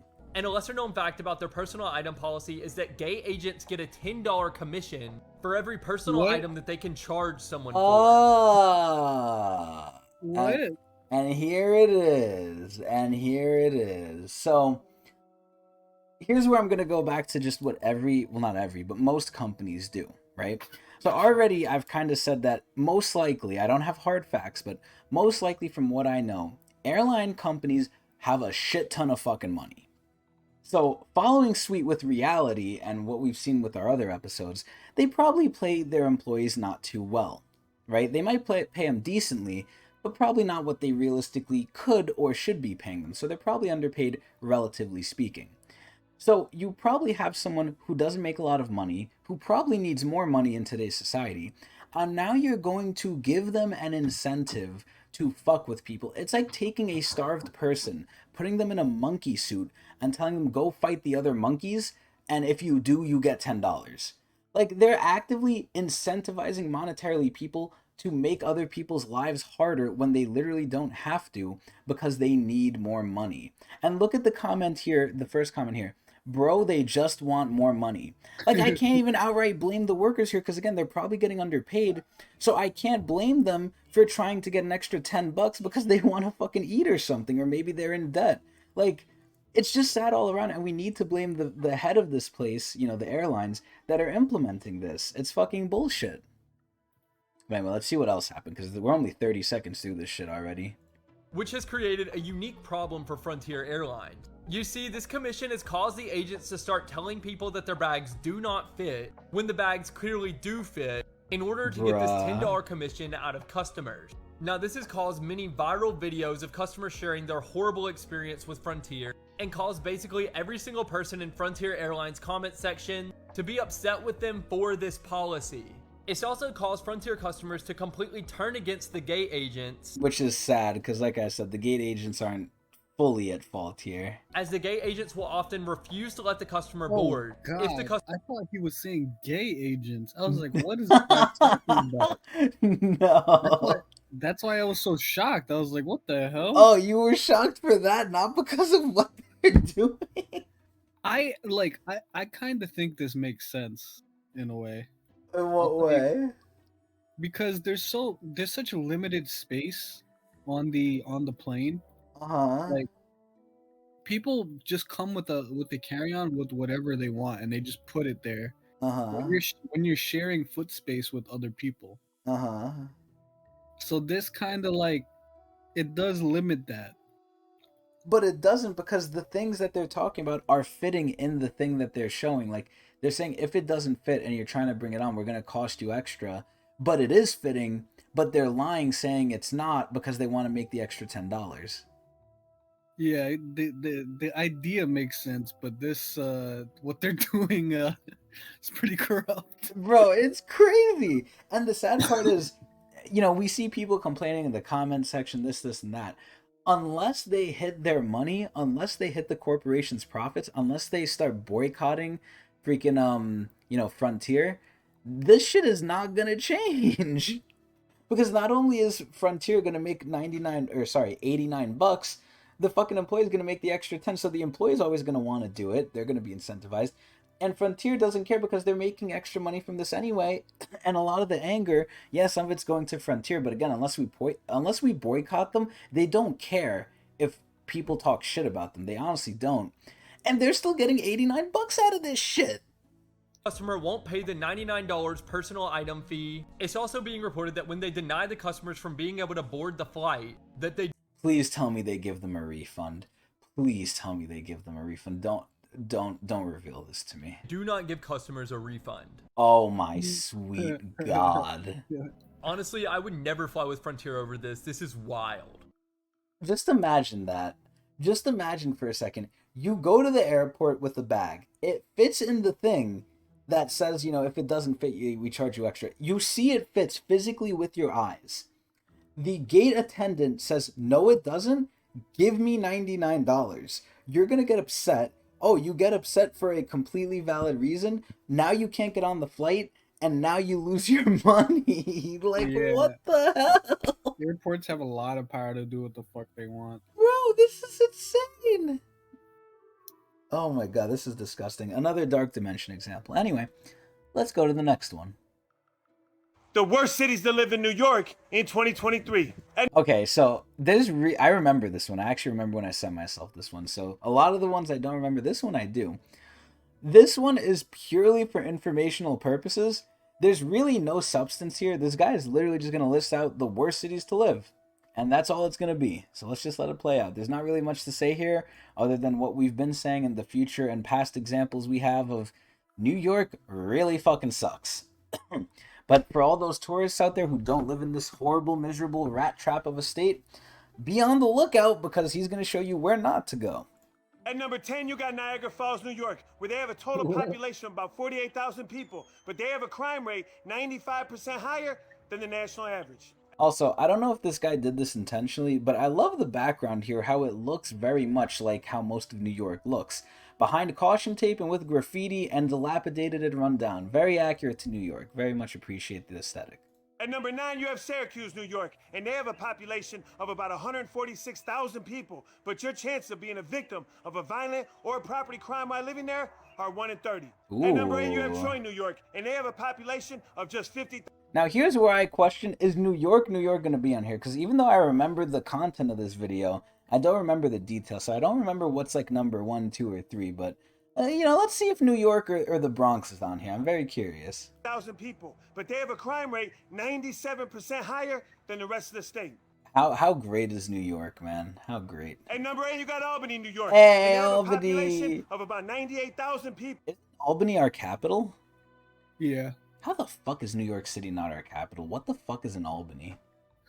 But they have a crime rate 110% higher than the national average. Hey, At number Albany. 6, you got Watertown, New York. Watertown. And they have a population of just 25,000 people. Damn, that's and low. property crime is the worst problem there. And your chance of being a victim of a property crime while visiting or living there are 1 in 20. Wow. At number 5, you got Schenectady, New York, with a population Schenectady. of just I knew this 67,000 place was people. pretty bad. But they have a crime rate 98% higher than the rest of the my state. God. At number 4, Wow. you got Newburgh, New York, with a population of just 29,000 people, but your chance of being a victim of a violent or a property crime while living there are 1 in 31. At This number guy 3, sounds you got like he is Binghamton, from New York. with a Oh shit, that's population where of just Adrian went. 47,000 people. The chance of you being a victim of a violent or a property crime while living or visiting there are 1 in 26. Oh, At damn. number 2, you got Rochester, New York, with a population of 210,000 people, but they have a crime rate 134% Holy higher shit. than the national average. And the worst city to live in New York is Buffalo, New York, Wow. where they have a population of 276,000 people, but they have a crime rate 140% higher than the rest of the state. Damn. I don't know why, but this doesn't seem accurate to me. I don't know. See, that's the thing I also like to say in a lot of these episodes. Obviously, these are made by people on TikTok, so you always have to question the validity of them. We have some recurring guests that I show on the series. Some of them being Senator Jackson, I believe his name was, or I forgot what his name was. But it's a senator that we often see, and I'm assuming he tells the truth. Ironically enough, because a lot of government people lie to you, but I do believe he says the truth, and if you see him, you'll know why. But we also have Dr. Huey Long. We also have Clear Value Tax Brian. We have some people that we send ourselves a couple times, and they're reoccurring people. And a lot of the times they'll either show their sources or they'll be truthful enough in the past where I'll kind of just believe that what they're saying is true. But this guy, I have no clue who the fuck Lucky Chucky is, so this could be complete bullshit. But even if the numbers are complete bullshit, I still believe that New York is a fucking shitty place. So either way. Yeah, but how is the crime rate saying Buffalo so high when everybody's so spaced out? It's a great question. I don't know. But remember, he's saying 140% the average of New York. Averages can be often, when compared to other stuff, misleading. So is this not compared to New York City? Absolutely not. I think it's the whole state. Interesting. Anyway, this one, I just really like this one again. There was not really much substance other than New York is shitty. So let's go next. As Congress continues to fight about whether to raise the debt ceiling on our 31.5... Okay, so more of the debt ceiling shit. It's a shame I didn't get to this in time, but we're skipping this. But Lisa Millard is also another one we've seen often on this show, so I trust her opinion, but we're going to have to skip it. Sorry, Lisa. Are you on a secret government list right now? That Probably. may sound far-fetched, but a lot of people With me doing this series, if the government ever sees it, I'll probably be on a list. Thought they weren't are now finding out they are. And for the latest example of that, you can just ask Prospect Park Mayor Mohammed Karula. He's grown to be... I mean, his first name is Mohammed, and it sounds sad to say it, but with a first name like that, you're going to be on a watch list if you're in any position of power. And it's sad because it's fucking racist, but that's what our government is. A revered and influential figure both in his local community and among New Jersey Muslims, which is exactly why on Monday, the White House invited him and hundreds of other Muslims to a belated celebration marking the end of Ramadan, with Karula even helping the Democratic Party compile a list of Muslim American leaders to invite. But when just minutes away from the White House, Karula got a phone call from the Secret Service abruptly disinviting him from the event without any explanation. Wow. So he talks to the Council on American Islamic Relations, and it turns out that his name is on a secret FBI terrorist watch list that got leaked earlier this year, saying that his name was added to it just a few years ago in 2019, which is exactly when he started getting harassed at airports seemingly for no reason. And with all this, Karula himself stresses that the problem isn't that he was disinvited, but instead saying the problem is that the secret list exists at all. Because with hundreds of thousands of names on it, there's no transparency about how or why names are added or removed, nor is there any recourse people can take to get their names taken off the list. Plus, a federal court already ruled the list unconstitutional back in 2019. And remember, we're only hearing about this story because it involves a high-profile figure. Meanwhile, for everyone else on this list, it's probably going to go unnoticed. Okay, so number one, first thing I want to say with this is we're always going to have secret lists. The government, and not just our government, I fully believe every government is going to have this. They're going to have some secret thing they don't tell you about to keep tabs on their citizens, because what the government values is control. Now, number two, right? It's so fucked up that they put this guy on this list. This guy is a high position of power in the government, so you would think he'd be vetted. Like, you would think, he's obviously someone who's not a terrorist, and he's on a potential, terrorist list because we all know why. I mean, look at the guy. He's in a Muslim community. His name is Muhammad. It's so comical, and it's so fucking sad because it's just ridiculous. I'm laughing not to make fun of the person. I'm laughing at how stupid the situation is. But oh my god, bruh, you can't make this shit up. This shit's out of Looney Tunes sometimes. But yeah, no, this is really sad. But just a further proof of there's just what we know, right? There's what we know that the government does. there's so much more that we do not know that happens, which, again, I try and shine a light on the dark stuff that happens in society. A lot of people probably know some of it here and there, but I try and condense it all into one place, involving a lot of different things that all suck. But again, that's just the shit we see. The shit we don't see is way, way worse, and we don't even know about it. So, like I said, dark dimension. Anyway, let's go next. The debt ceiling will be raised, and you will be sorry that it has. Okay, so this guy, I think I'll let this one play out a little bit because it's going to explain why the debt ceiling raising is bad. So obviously it's been raised, like we keep saying, but it raising, and I always post it like this, right? What does the debt ceiling raising help us with? It helps us with the current situation of not defaulting, which would be very bad for the short term, but in the long term, what does it really mean? It means we're going to go further into debt, which is going to make interest and inflation even worse eventually. And it's just basically pushing the can down the road. So what have we really come to as an agreement here? We've come to the agreement of, okay, we're not going to solve the problem. We're going to push it more down the road and think about it at a later date when it gets worse. And then what do they do then? They're going to do the same exact thing. They're going to argue over it, Democrats and Republicans. They're going to use it as a bargaining chip, a bargaining tool. They're going to do some shady shit with it. And then at the end of the day, they're going to kick it down the road and not solve the problem of we're going more and more and more in debt, which is more and more and more rising inflation, and wages are not keeping up. So society is getting more and more worse over time.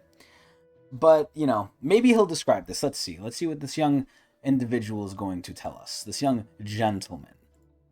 When they discuss raising the debt ceiling, what they're essentially saying is that they are authorizing new ways to raise money. Oh. Now, generally, how do governments raise money? Taxes. You guessed it, through taxes. Hey. The ultra-rich do not pay any taxes because they don't own any assets. Not entirely true. Somewhat true, but also because they know workaround loopholes because they can hire the best tax people there are, and they can also influence the government and lobby. So it's not the only way, but it's partly the way. They own businesses and corporations that own assets. They can only be taxed on income, and they aren't making any. The ultra-poor are not paying any taxes because they're on the welfare system, where they have their basic needs provided for them. And the way the system works, if they start to gain a little bit of success, they're hit with taxes. So in their minds, it's more advantageous to allow the government to provide for them without having to pay any income tax. Now, this actually brings up a very interesting point, and one point I've actually been faced with recently. So a lot of the times when I was a kid, I would think, hey, getting a raise is cool. And for the most part it is, you're making more money.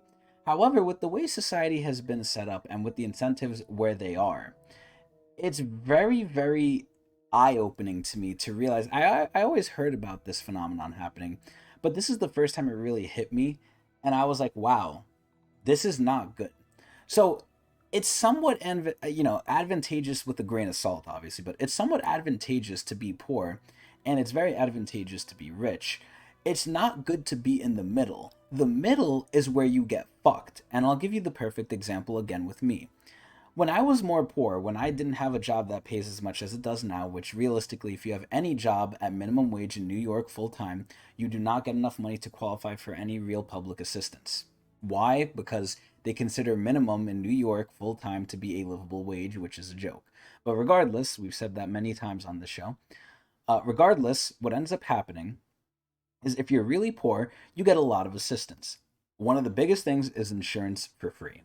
I have had free insurance for a while now because thankfully when COVID happened, they stopped recertifying people. They just gave it to people for free because COVID. Now, I got this insurance because I was poor. It's not the best insurance in the world, but it covers for what I mainly need as a semi-healthy individual, at least physically, not mentally, which is I get to go to the doctor once a year and not have to pay to go. And if anything's wrong with me, I won't really pay too much, right? Which is good. Now, because I have started to make not minimum wage at full time, and even if I did make minimum wage full time, I would be ineligible for this insurance. But like I said, they haven't been checking it. But now they have. So now, because I'm closer to the middle, even though I'm still near the bottom, they have taken this insurance away from me. And now I have to pay for insurance, which further hurts me already in the bad position that I am economically. So essentially, what does this mean? If I was rich, this wouldn't be a problem. If I was still poor, I would get the free health insurance. If I'm in the middle, I'm getting fucked in every way I can. because I get no benefits of being, poor. Even though it's bad to be poor, there are some benefits. But I'm not rich, so it's still hurting me paying for these stuff because I still can't afford it unless you're to a certain level of wealth, which again we would classify as the living wage, which is about, they say it's 23 an hour, but I still think that's a little low for New York, specifically, but that's just me. At least in the city it is. So yeah, basically it hurts to actually get a raise unless you get like to a certain amount. Like even if you get out of what they define as poverty, which is below, I believe, $29,000 a year, which again, if you make minimum, you make more than that. So it's just like, it doesn't help to be in the middle. It really doesn't. It actually helps to be poor rather than in the middle. So unless you're getting a big boost in the raise or like a big yearly compensation, it's actually somewhat beneficial to be poor. It's just crazy to me that that's the case. The way our system is designed is to reward success but punish responsibility. Not entirely You, as the true. average American middle-class family, have a job, spend a little, save more, and continue to work at your job until you're 65 or older. And they're trying to change that to now be 67 or beyond, actually to 69, which is nice. And then you receive your Social Security check. Which is not going to be able to afford to keep you out of not working during retirement because it's not enough. Back in the day, they used to work. And that would actually be considered wise financial planning. But not anymore. Ever since 1971, the United States dollar was no longer considered money and became currency. I believe that's when it got off the gold standard, if I'm remembering correctly. If you're thinking about currency, it is derived from the word current, Oh. like with water. Oh. And this currency will continue to lose value the more you hold on to it. It must flow. Oh. But no. You know what's best. You continue to put a little bit of money in your bank account. Which nowadays we even have seen, again with previous episodes, that money in bank account loses value to inflation and you're better off putting it in the market. But then that's risky because what do you invest in, and what if the market crashes at a certain time where you want to retire? So either way, again, you're getting fucked in every which way. You put it in the bank, it's losing value. You put it in the market, there's risk. So what the fuck do you do? And convince yourself that this will be able to pull you out of a tough spot when the day comes. Which it definitely could if you save enough. Even though it's going to lose value, it's not going to lose all its value instantly. It's just going to be not as worth as much as it is because, again, they keep raising the debt ceiling and inflation keeps happening. But what happens when the debt ceiling is raised? And now the government has the ability to tax the middle class even more. Remember again, the ultra-rich are not paying taxes, which is why the whole tax-the-rich movement never works. This system is designed to take the middle class and to push them down to the working poor. Very true. They're building a society of haves and have-nots. Yeah, where the it feels haves like own that. everything and enjoy a lovely, luxurious existence. Oh, yes. While the new working poor, or as the World Economic Forum called them, the useless class, owns nothing and are supposedly happy. Yeah, we ain't happy. Like your pet dog. They assume you will be happy if you're fed, if you're given a little bit of water. Not enough, just a little bit. And if you're walked once a day. They believe you'll just stand there and wag your tail. Which, ironically enough, I think most people do and will. And believe it or not, most people will. Oh! Because their whole idea is to orchestrate events to push people to search for security. Ooh. And when that happens, they will provide the solution, gives them absolute and total control over your life. Amazing. They are crashing and burning our current financial system, where the thousands of dollars within your bank account can hardly afford your monthly groceries. It's true. To introduce the new financial system that will be leveraged towards instantaneous settlements built upon advanced blockchain technology. So what am I doing to prepare for this eventuality? Fed now. I'm investing in the technology that will run this new financial system so that I can help the have-nots gain financial freedom within this new society. Because the future belongs to the adaptable. That the is debt pretty ceiling true. will be raised. So, yeah, pretty much, I mean, what he's saying is pretty much true. There's not much more to say other than what I said in the beginning. Where more and more, it just seems like, as I always say, America is a country for the rich, not really for anyone else. And the rich just take advantage of everyone else to stay rich. But, basically more of the usual. Anyway, let's see what's next. Wow. Oh, look, Florida. Look at Florida. Wow. So because the woke represents a war on truth, we have no other recourse but to wage a... Day 1. Without Hispanic workers in Florida, empty field, empty work. Yes, we are seeing the effects of Ron DeSantis's making it illegal to be an immigrant. Wow. I'm pretty sure we can all come together as a Latino community and boycott Florida as a whole. Because what they're doing to our brothers and sisters out there is not fair. Dear Ron DeSantis, you really shot yourself in the foot with this one. If you have plans on going to Florida for vacation, don't go. If you want to buy something and it's from a Florida-based company, don't buy it. If you need to go to Florida for any reason or conduct business in Florida for any reason, don't do it. Vote with your wallet. Because as you know, money talks. And in just a few months, mark my words, but Ron DeSantis and his government will be begging the immigrant workers to come back because, as we've seen many times before, Americans just aren't willing to do those jobs. It's a no-brainer. Hit them where it hurts. So again, this is the part that's so sad to me. We're basically arguing for people to go back to being pseudo-slaves again. To make low amounts of money, do back-breaking terrible work just because we don't want to do it. So we're basically arguing, hey, we want someone else to do the shit we don't want that was really bad. Which, it's sad, but it is what it is. Their wallet. Florida's already falling apart. There's no workers. There's a gas shortage. Wow. Truckers are boycotting Florida altogether. There's no one to pick the fields. Ron DeSantis, sometimes you just gotta be careful what you wish for. Yeah, this is just crazy. So, because this was in May 15th, let's see if we have any update to the Ron DeSantis situation. So let's search up Florida immigration. Let's see if there's been any progress with it. Let's see. Florida immigration law, business owners fear exodus of workers. Mass worker exodus in Florida. Families leaving Florida amid new immigration laws. So, it looks like there's no progress. It looks like Florida is still in the stage of, as this guy in the comment section says, finding out. So I think eventually there will be change, but it's only been a month. They could probably last out longer, but I think eventually, like I said, we will see some changes. Anyway, let's go next.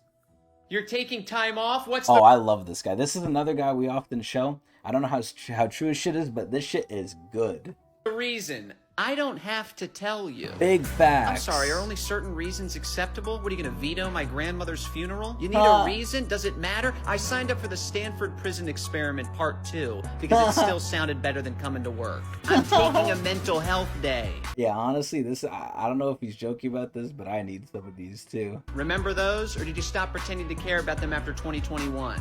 After Mental Health Awareness Month. Fire me for taking time off? Go ahead. But judging by how desperate you sound, I think you need me a lot more than I need you.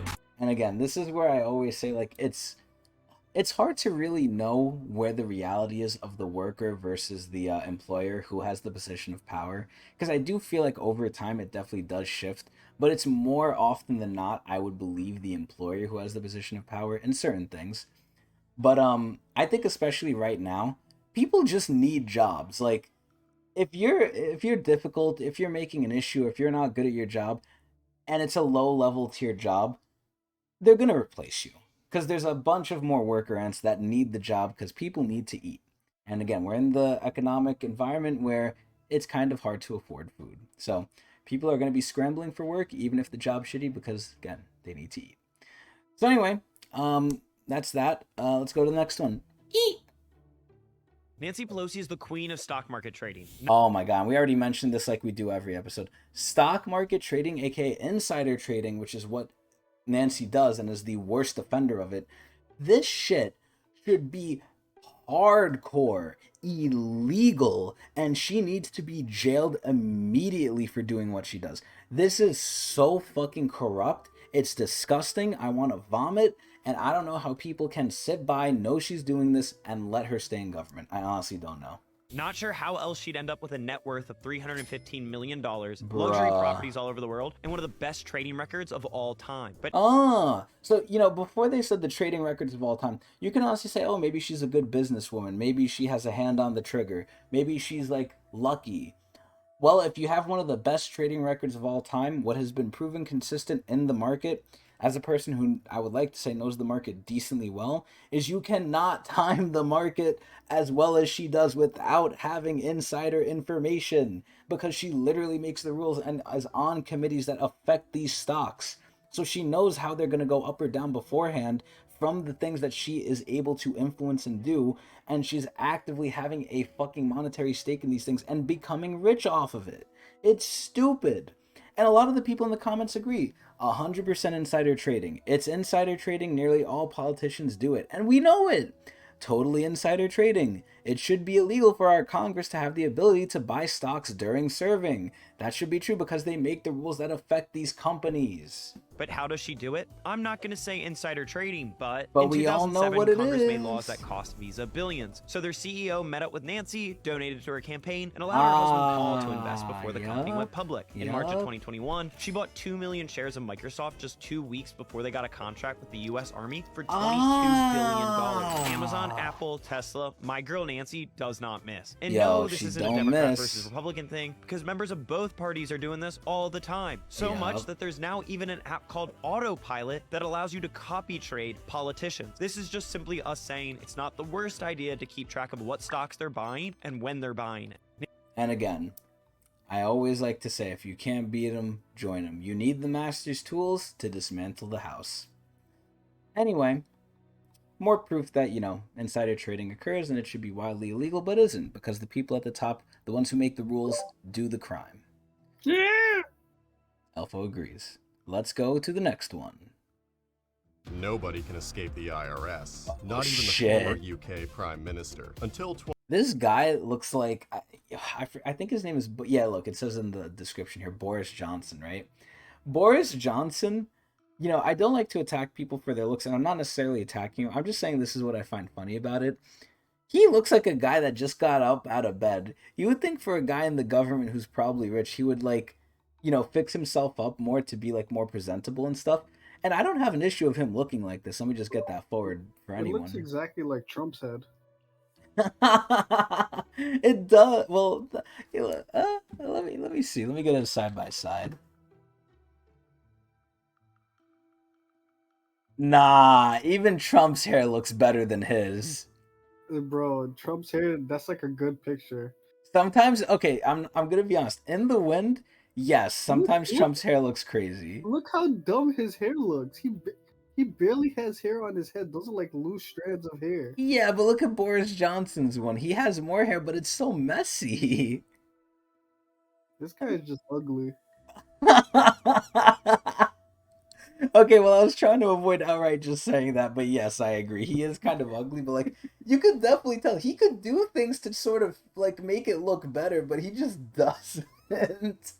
And the main argument I could see personally to me that's valid is, I don't have the money for it. It costs a lot, la la la. This guy's fucking rich, man. Let's not beat around the bush. This guy has the money. He has the means to do it. He just doesn't do it. He looks like such a clown to me. 2016, Boris Johnson, having been born and raised in New York until I actually didn't even know that. What the hell is this picture? Ew! Reaching age 5, was an American citizen. As a result, he was required to pay U.S. taxes on top of his British taxes. That's fucking evil. So after age 5, he left New York and he lives somewhere else, but he still has to pay New York taxes even though he doesn't even fucking live here? What? Something that he was very vocally against dating back to his time as a journalist. Johnson refused to pay his IRS bills for years. Yeah, because what the fuck? I don't even live there. I left when I was 5, and you want me to pay taxes on money that's not even going, or doing any... It has nothing to do with you? What the hell? That's like saying, oh, you stepped on my property, any money you make, you owe me some of it. Why? Because you stepped on my property. What? Which included a tax on the sale of his first UK home. Something that was not subject to capital gains tax in England, but was taxed by the IRS. Why? However, in 2017, it was revealed that he had renounced his US citizenship the previous year, meaning that he was now free of the IRS. However, renouncing does not solve past or current tax bills. Those who do so must generally prove 5 years of US tax compliance and may have to pay an exit tax. What the flying fuck? According to the Financial Times, Johnson did pay an undisclosed sum while he was mayor of London. Nobody... What the hell? This is where America does not care who you are. They want money. Well, they care who you are if you know the people who make the rules, but obviously Boris Johnson does not know the people who make the rules. And, bro... They are going after him. If you want to leave, you have to show you've been paying taxes, and you might have to pay an exit fee? What the fuck? Yeah, but taxes in fucking America are fucking ridiculous, and so is the healthcare. But hopefully, we'll see more of that in the future because we've seen more of it in the past. But anyway, let's go next. Now that the pandemic is over, what percentage of the federal workforce is actually back in the office? Yes, another Congress roasting. So I like showing these just to show how bullshit our government is and how they just dodge around the question. So let's see. Congressman, like I've shared before, that number is based on workplace arrangements within those agencies, and those agencies have to continually assess what. Director, I got 1 minute and 10 seconds left. So this is where it's gonna show, like, they will literally just never give you a straight answer. They will refuse to. If you ask them yes or no, they will never say yes or no. And we're gonna see. All he's asking for her is let's hear here. Sharpen the question. Let's see what he's asking. Do you know today what percentage of the He's asking her for a number percentage. Let's see if she will give one. And spoiler alert, I don't think she will. Federal workforce is actually back in the office place? Congressman, I don't know that information. We do collect. We have a telework report report that we've issued at Director, the end of the year. You are testifying in front of oversight. You don't have the data in front of you about what percentage of the federal workforce is actually back in the office?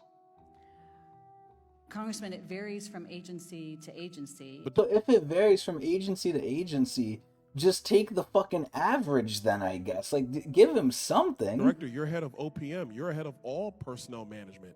You should be knowing who's in and out of the office at a minimum on a month-to-month basis. Even if it varies agency by agency, you could still give a percentage of the overall. Okay, this is how many people we have total.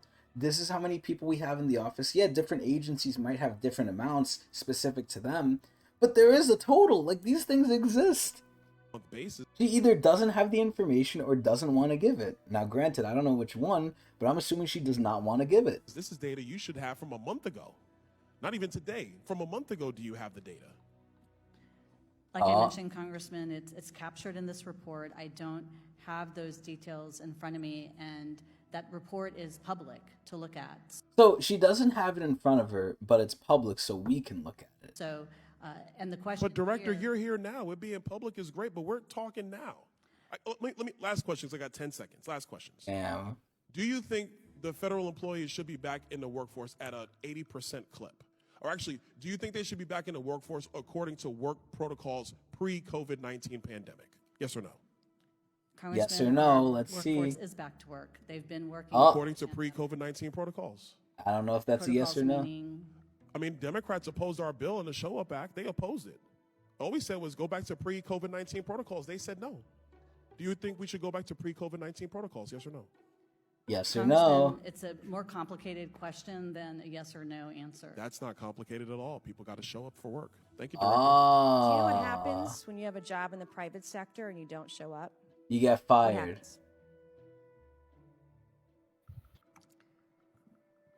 Congressman, I don't quite understand the question. Yes, you fucking do. This is a slimy fucking bitch.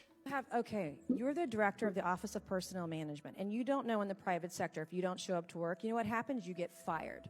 Like, how do you... Like, I don't know. What do you mean if you don't show up to work, what happens? I don't know. Maybe they call you? No. Like, are you stupid? You oversee federal employees. Well, it's obviously she doesn't oversee them, and she doesn't fucking fire them if they don't even go to work. And you can't even answer the simplest, most basic questions here today. Disgusting. Like, why are you here if you can't answer our questions? But she's here because you probably fucking asked her to, and she has nothing better to do. She's not overseeing the work. Why are you here if you can't or won't answer our questions?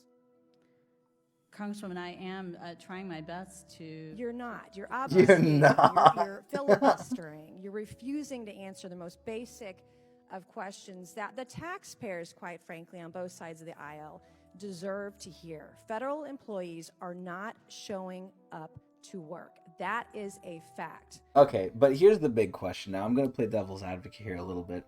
They're not showing up to work, sure, but do they need to show up to work, or are they working remotely? Like, do they need to be in the office? Are they still working and not showing up for work? Because, again, a lot of people like to demonize, especially older people, work from home. You can very easily work from home for a lot of jobs. Not mine, unfortunately, but a lot of them you can. So, this whole thing of, you have to show up in the office is very outdated.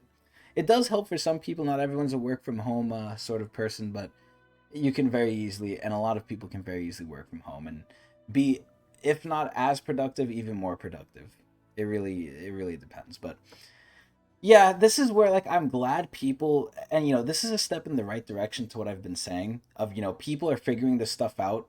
Still nothing is being done, but at least now they're calling it out for what it is. Like, it's obvious this lady is dancing around the question. It's like this Congresswoman Miss May said, you're filibustering. You're just wasting our time, and we know you're doing it, and we're calling it out. And obviously they're going to say no, they're not, but everyone knows what it is. And by calling it out, it's a step in the right direction. Just, I don't know if we're ever going to get to the goal of actually change, but, let's see. Next. Are you enjoying this country? Yes, just like you, sir. I was with my daughter in the Pacific. I fought for the freedom you guys enjoy. Our country's going to hell. Oh my God. The country we had when I was raised. Not at all. Nobody will have the fun I had. No. God. It's just not the same. That's not what I want. Oh my God, that guy looks so creepy. Aw, this is sad, man. Oh no. Oh God. This is so sad, man. Bruh. They're Fortnite dancing on him. Oh nah. Oh, oh my God. So this is where I definitely am biased towards this for sure. Obviously I live with old people, so I have a little soft side for the old people because I feel bad that they're old. Because being old is, it's definitely depressing. But oh my God, this is just disgusting, like how veterans are treated. Not only by like the government, because we've already seen like, we try and cut so many like things from benefits from them and they literally fought for our country. But also just from the people too. I mean, the younger generation and my generation included are so fucking disrespectful towards them. It's so disgusting, man. Oh my God. But what they do say, I don't know if it's true. Again, maybe they just have, maybe they're old dinosaurs. They don't really know the current times. Maybe they don't have an accurate view of things. But, they say like, oh, things are not the same anymore. And, this is not what we fought for. I definitely think things have changed. And, obviously you could tell my opinion is they've gone to the worse. But anyway, it is what it is. Let's keep going here. Let's go to the next one. So you telling me all these fat ass fucking buildings y'all decided to put on these streets is making the fucking city sink? The city is going down. They didn't even want to say the fucking water rising. This guy is they talking about funny. the city. We need to have some comedy in this depressing shit. It's going down. So, what I'm hearing is we gotta get rid of, first, the Trump Tower. Damn that straight. Fat ass building the fuck up out of there. Yeah. Then all them other bullshit ass skyscrapers, you wanna fucking have people working in, taking elevators for a fucking hour to get to the top just to sit at a fucking desk. Remove them bitches. I'm not trying to come home to my fucking crib underwater, B. I'm not trying to get off the fucking plane right into fucking swimming. What the fuck you think this is? I'm not jacking it. I ain't gonna lie. Start removing these buildings, yo. Yeah. There's no point in all the motherfuckers there. Fuck is you talking about? Y'all blowing my shit.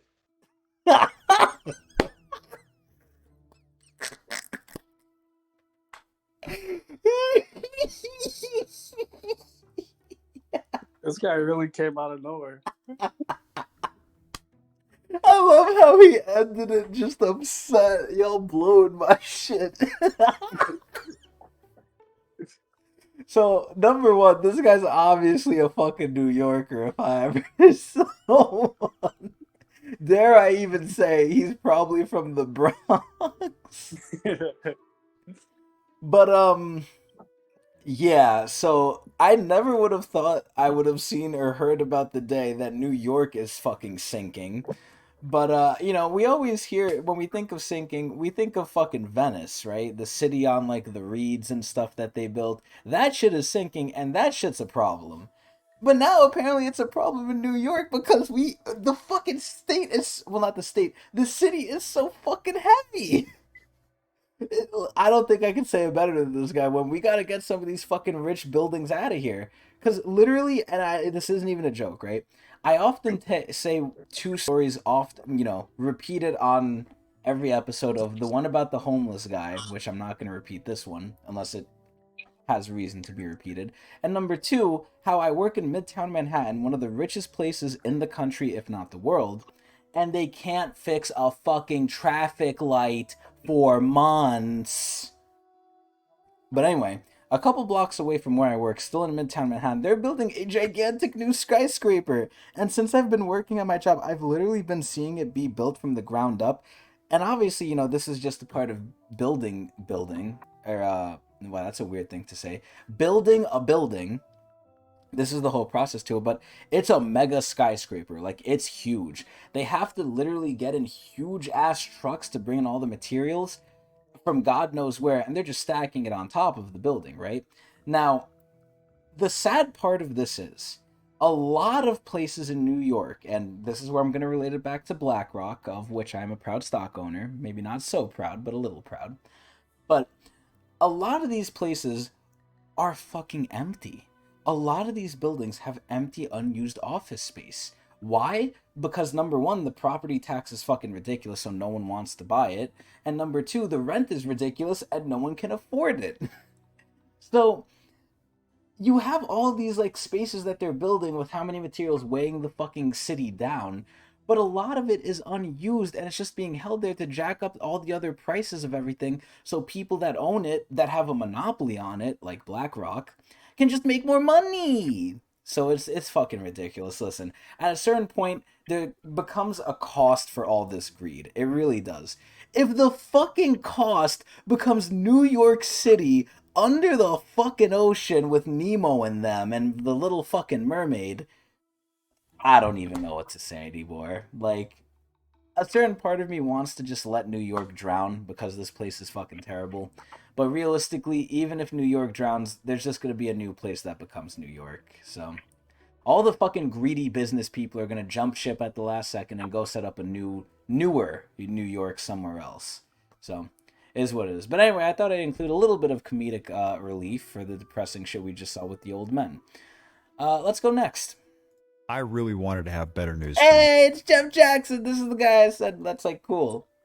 By now, you are waking up this morning to headlines about negotiations over the debt ceiling breaking down. And it's the debt ceiling. So sorry, Jeff Jackson, but we're going to skip you for the aspect of time because, again, as I keep saying, the debt ceiling crisis is kicked down the road. So we don't have to deal with it for another 2 years. Thank you. You're a millionaire, you don't have to pay taxes, huge returns on your savings, $100K a year, you can buy a small home, keep it small. Thank you. $70K a year, you can get an apartment, can buy decent food. Thank you. Who are you? Oh, 40K a year, right? What? Okay, I just want to put forth, I don't even make 40K a year. Like, and look at how they portray a person who makes 40K a year, man. Luck on not having tax write-offs, food that will give you cancer, being late on payments than paying the late fee. So the more broke I am, the more broke I'm gonna be. If you have $0 in the bank, you'll pay overdraft fees. Overdraft fees? You will tow your car if you're late on payments. He has $1 million. What about him? He has good credit. He's not gonna be late on payments. You are. You're a millionaire, you don't... If there was ever a best way to describe it, it's like this. There's not much to say here. Let's just go next. And actually, the one thing I will say is the comment from Youngling Slayer 3000. It's sad that 40K is considered poor now. Yes, it is. Oh, man. Anyway, let's go next. AI just killed Google search forever. OpenAI just released ChatGPT plugins and it's making the impossible possible. Whoa. Here are 3 plugins that will supercharge your productivity. Ambition. This plugin will sort through millions of job openings online and pick the ones that best fit your desired job description. Ooh, I might need that soon. Enhance ChatGPT by giving it access to powerful computation, accurate math, and real-time data. Prompt perfect. Not sure how to get ChatGPT to tell you what you are looking for? This plugin crafts the perfect prompt to help you get the answers you need. Hit that plus button for more AI. Anyway, yeah, just more examples of how AI is automating everything and how it's getting kind of scary. We have AI to help with AI. One of the biggest things about AI that I'm hearing recently is AI is going to start making and improving other AI.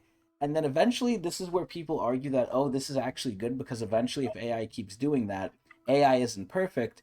And the more AI builds AI, which builds more AI, the more like uncoherent and disorganized it's going to get, and the more worse it's going to be. So we're not going to have a fucking Terminator event where Skywatch exists. But on the other end of the spectrum,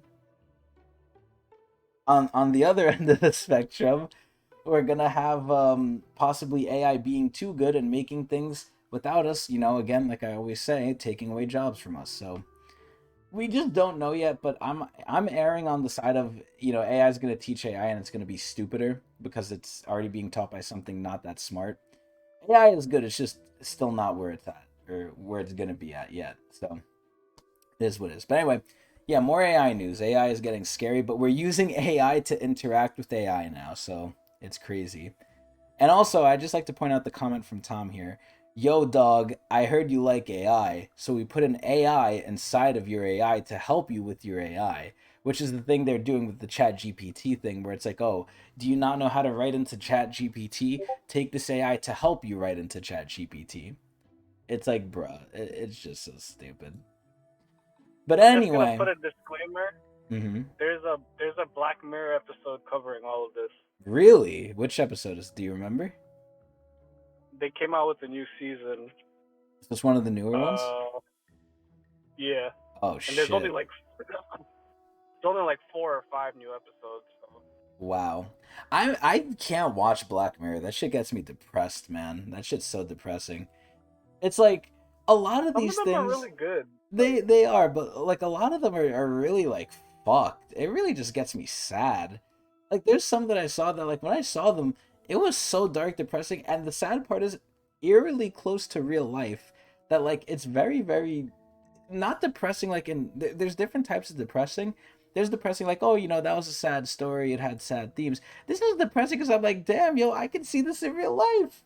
Where it's like, that's the scariest part of all this shit. The scariest part for me with AI and stuff is this used to be the shit of science fiction.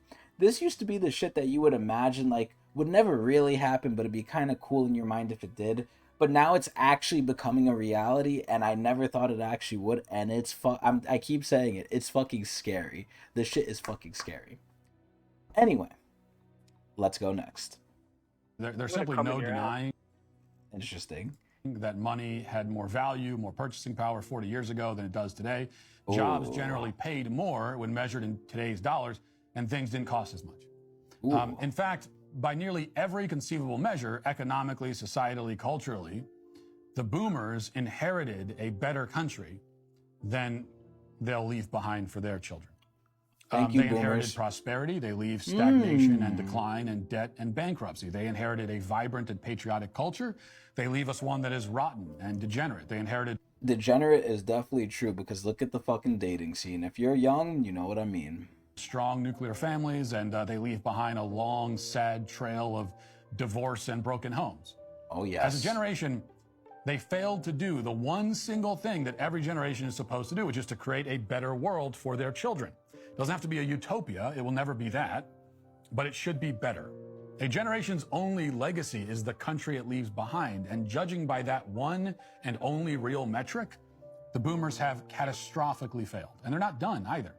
They're still fucking it up. They're still clinging to their positions of leadership in D.C. and media and corporate America. This is going back to the teacher one we saw, where these old people who have no clue what they're talking about, who don't even know how to turn on a fucking computer, are making rules about cryptocurrency and all these other things, which again, they have no expertise in. It's so stupid. And this is where we need to have term limits, or at least stricter rules regarding it, because again, going back to the Supreme Court, you have that job for life, so what's the incentive? There's no incentive to be good at your job, because once you're in, you're chilling. Like, it's so stupid. They've made for some of the worst political leaders this country has ever seen, and they refuse to go away.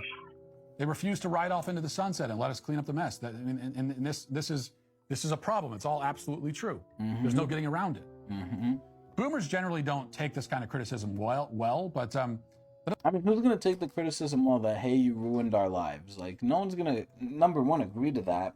And number two, be happy hearing it. Like, of course. It doesn't stop them from complaining bitterly about millennials and Gen Z.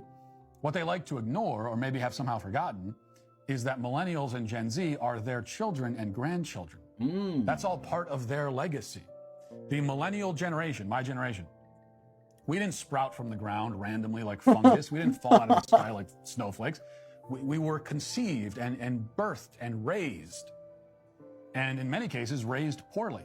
In fact, raised may be an overstatement. True. Many millennials were less raised than they were merely sustained with food and toys and television and then sent out into the world with no moral or spiritual formation whatsoever. And this is kind of the sad part now. Obviously, as longtime viewers of this series, which I know there's many of, will come to know I am not religious. However, religion does have its place for people. And this is where, again, him saying stuff with the nuclear family and everything, it's very sad to see society not only breaking up for the nuclear family, but also breaking away from religion as a whole. Now, again, I don't believe in religion myself, but religion, again, does have its place, and so does the nuclear family, because it makes things overall better for individuals and for, families. Like, not having a nuclear family is definitely detrimental to people, like, in terms of development and growing up. It's really, really bad. And, this thing he said now about moral or spiritual formation, again, what has been instilled in us from our parents? Well, I really can't say because I didn't have them. But in terms of a lot of kids now and a lot of young people now, I think more often than not, we get raised by the internet. And that's very apparent now with all the fucking mental issues we have and how we fucking act. Because the internet is not a good place overall. And if we're learning from there, look at how fucked up we are now. So, it's a lot of I issues. was raised by Dean Winchester. I mean, you ended out pretty good then. I agree. Now, I'm speaking in generalizations, of course, but they are accurate generalizations. And anyway, millennials fall victim to generalizations all the time. So perhaps it's time for some other generations to get a dose of that medicine. Ooh. I think it's important to speak about the cataclysmic failures of the boomer generation and to hold them accountable for instilling in millennials every negative trait that they now so eagerly complain about. And that's important to point out, not to simply cast blame, but because it's not just or honest to give your children a destroyed culture, a bankrupted country, and then immediately blame them for it. Yep. So, this is the last thing I'll say with this video. I just find it so funny that now the term boomer is kind of like a slang insult. Like, it used to be just a descriptor of people that were birthed during a certain time. Now, if you call someone a boomer, it is just a straight insult, much like Karen is.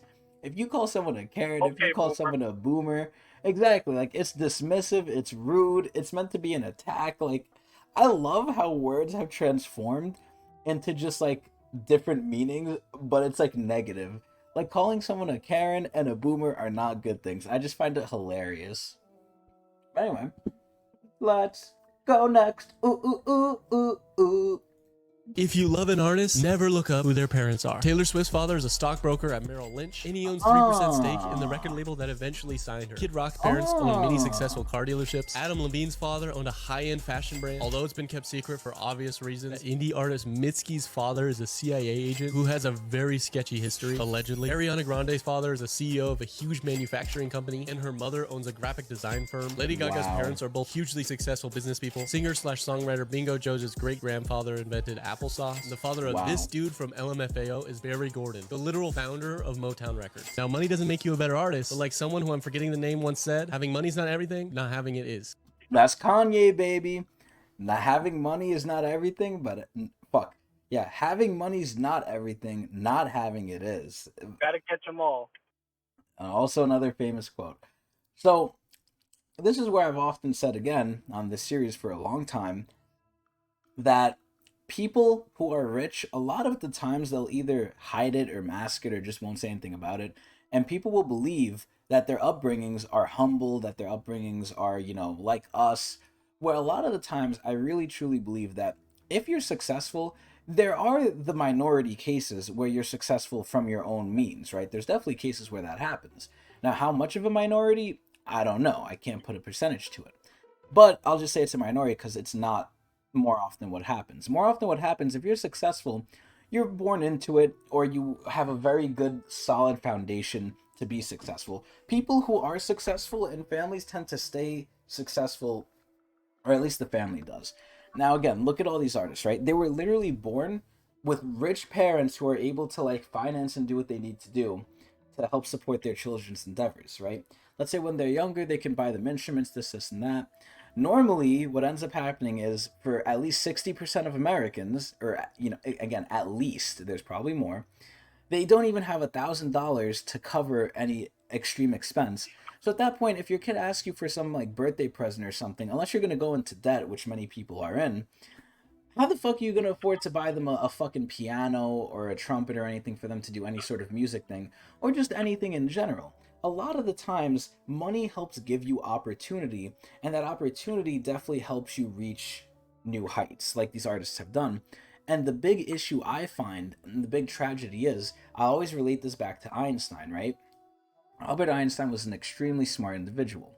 Now, I don't know too much about his background, but I can probably say he was probably poor, but he became rich, but I don't know for sure. But the main thing about Einstein is imagine how many more smart people there are, gifted people, that have given the right means and the right tools, the right education, the right opportunities as some of these rich people, how much good they could do for the world, but they don't have these opportunities because they're poor. And it's really sad because it's like, it's wasted talent. One of the biggest tragedies of the world is seeing someone not reach their full potential. And it's very, very sad because the biggest thing that stops that, which is the majority of people, is money, which a lot of people are struggling with. But anyway, as the first comment says, successful people have successful kids. No way. Anyway, let's go next. We're going to do a couple today. Here we go. Ah, yes. So, back to Lisa. What is this girl's name? Lisa Miller. Goodman. It's definitely not Lisa Goodman. But this is about the debt ceiling shit. We're not going to watch this because, again, debt ceiling's over. Let's go next. Oh, Jesus Christ.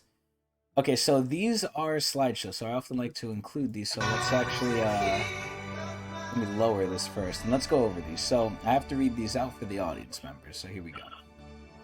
Utopias can exist. Our whole lives are lived to do things we don't want to do, which is sad but true for most of us. Modern life is destroying us, I truly believe that. Leaving a way to make a better existence that only money and power can accomplish for the higher classes. Dreams go unfulfilled, like I just said. Aspirations go unlived, en masse. This was never meant to be the meaning of life. Well, there is no meaning of life, so I guess that's technically true. We are meant for so much more. We are a species of pioneers, a species whose creativity and passion defines who we really are. Why do we pretend this is the best society can do? It's time to make a world that works for everyone. It's time to fight for a world that works for us, not against us. It's time to be who we are truly meant to be. It's time to fight for our future. It's time to make a utopia. So this is obviously a fucking ad. Now, while I do agree with its message that, you know, life sucks, this isn't how it's supposed to be, I'm almost sure that this, like, organization, Posterity, is probably in it to make some money. They might be corrupt, who knows, but this is definitely a very, at best, very, I don't want to say scummy, but definitely something you have to watch out for when they advertise like this. This is very, very, almost like preying on people. It's really trying to convince you. I don't remember the exact terminology of the things they're doing, but I learned a lot about these things, ironically enough, in my media major. This is definitely how they try and convince you and stuff. The language they're using, and the imagery they're using, the music, everything, how it all comes together, it's definitely trying to convince you to join them. So, it's pretty interesting. Again, I agree with their ideas, but not the way they're presenting it. It makes them seem kind of sinister and a little corrupt, because they're definitely trying to recruit people, but it feels like they also want to take advantage. But that's just me as a media major saying that. But anyway, let's go next. Does it make sense that we have incentives in America where we create an ecosystem where young people, unless they're in the top 1%, unless they have the right credentialing, end up with less income than young people had 40 years ago? People under the age of 40 are 24% less wealthy than they were 40 years ago. People over the age of 70 are 72% wealthier. So what do you know? Young people feel very discouraged, They see these innovators as being the answer to all our problems, which is what these innovators claim. They take advantage of the system, and they feel absolutely no fidelity to the Commonwealth. Do you think it's any accident that as the banking system looked like it might unravel and that the American economy might go into the shitter, that Bitcoin surged? And what do you know? Their investments and their capital and their personal wealth is now inversely correlated to the health of the U.S. banking system. Our incentives are all fucked up. And what a truth that is. So this is where, just to relate to one of the things he said, the young generation, because of the internet, which is one of the great equalizing forces of information now, because they now see a lot more truth to things. Not all of it's truth. A lot of it is false information and stuff. And it's really hard to tell what is truth and what's not anymore. But some of the truth that we see, which is more than before, really shows us the way things actually are now.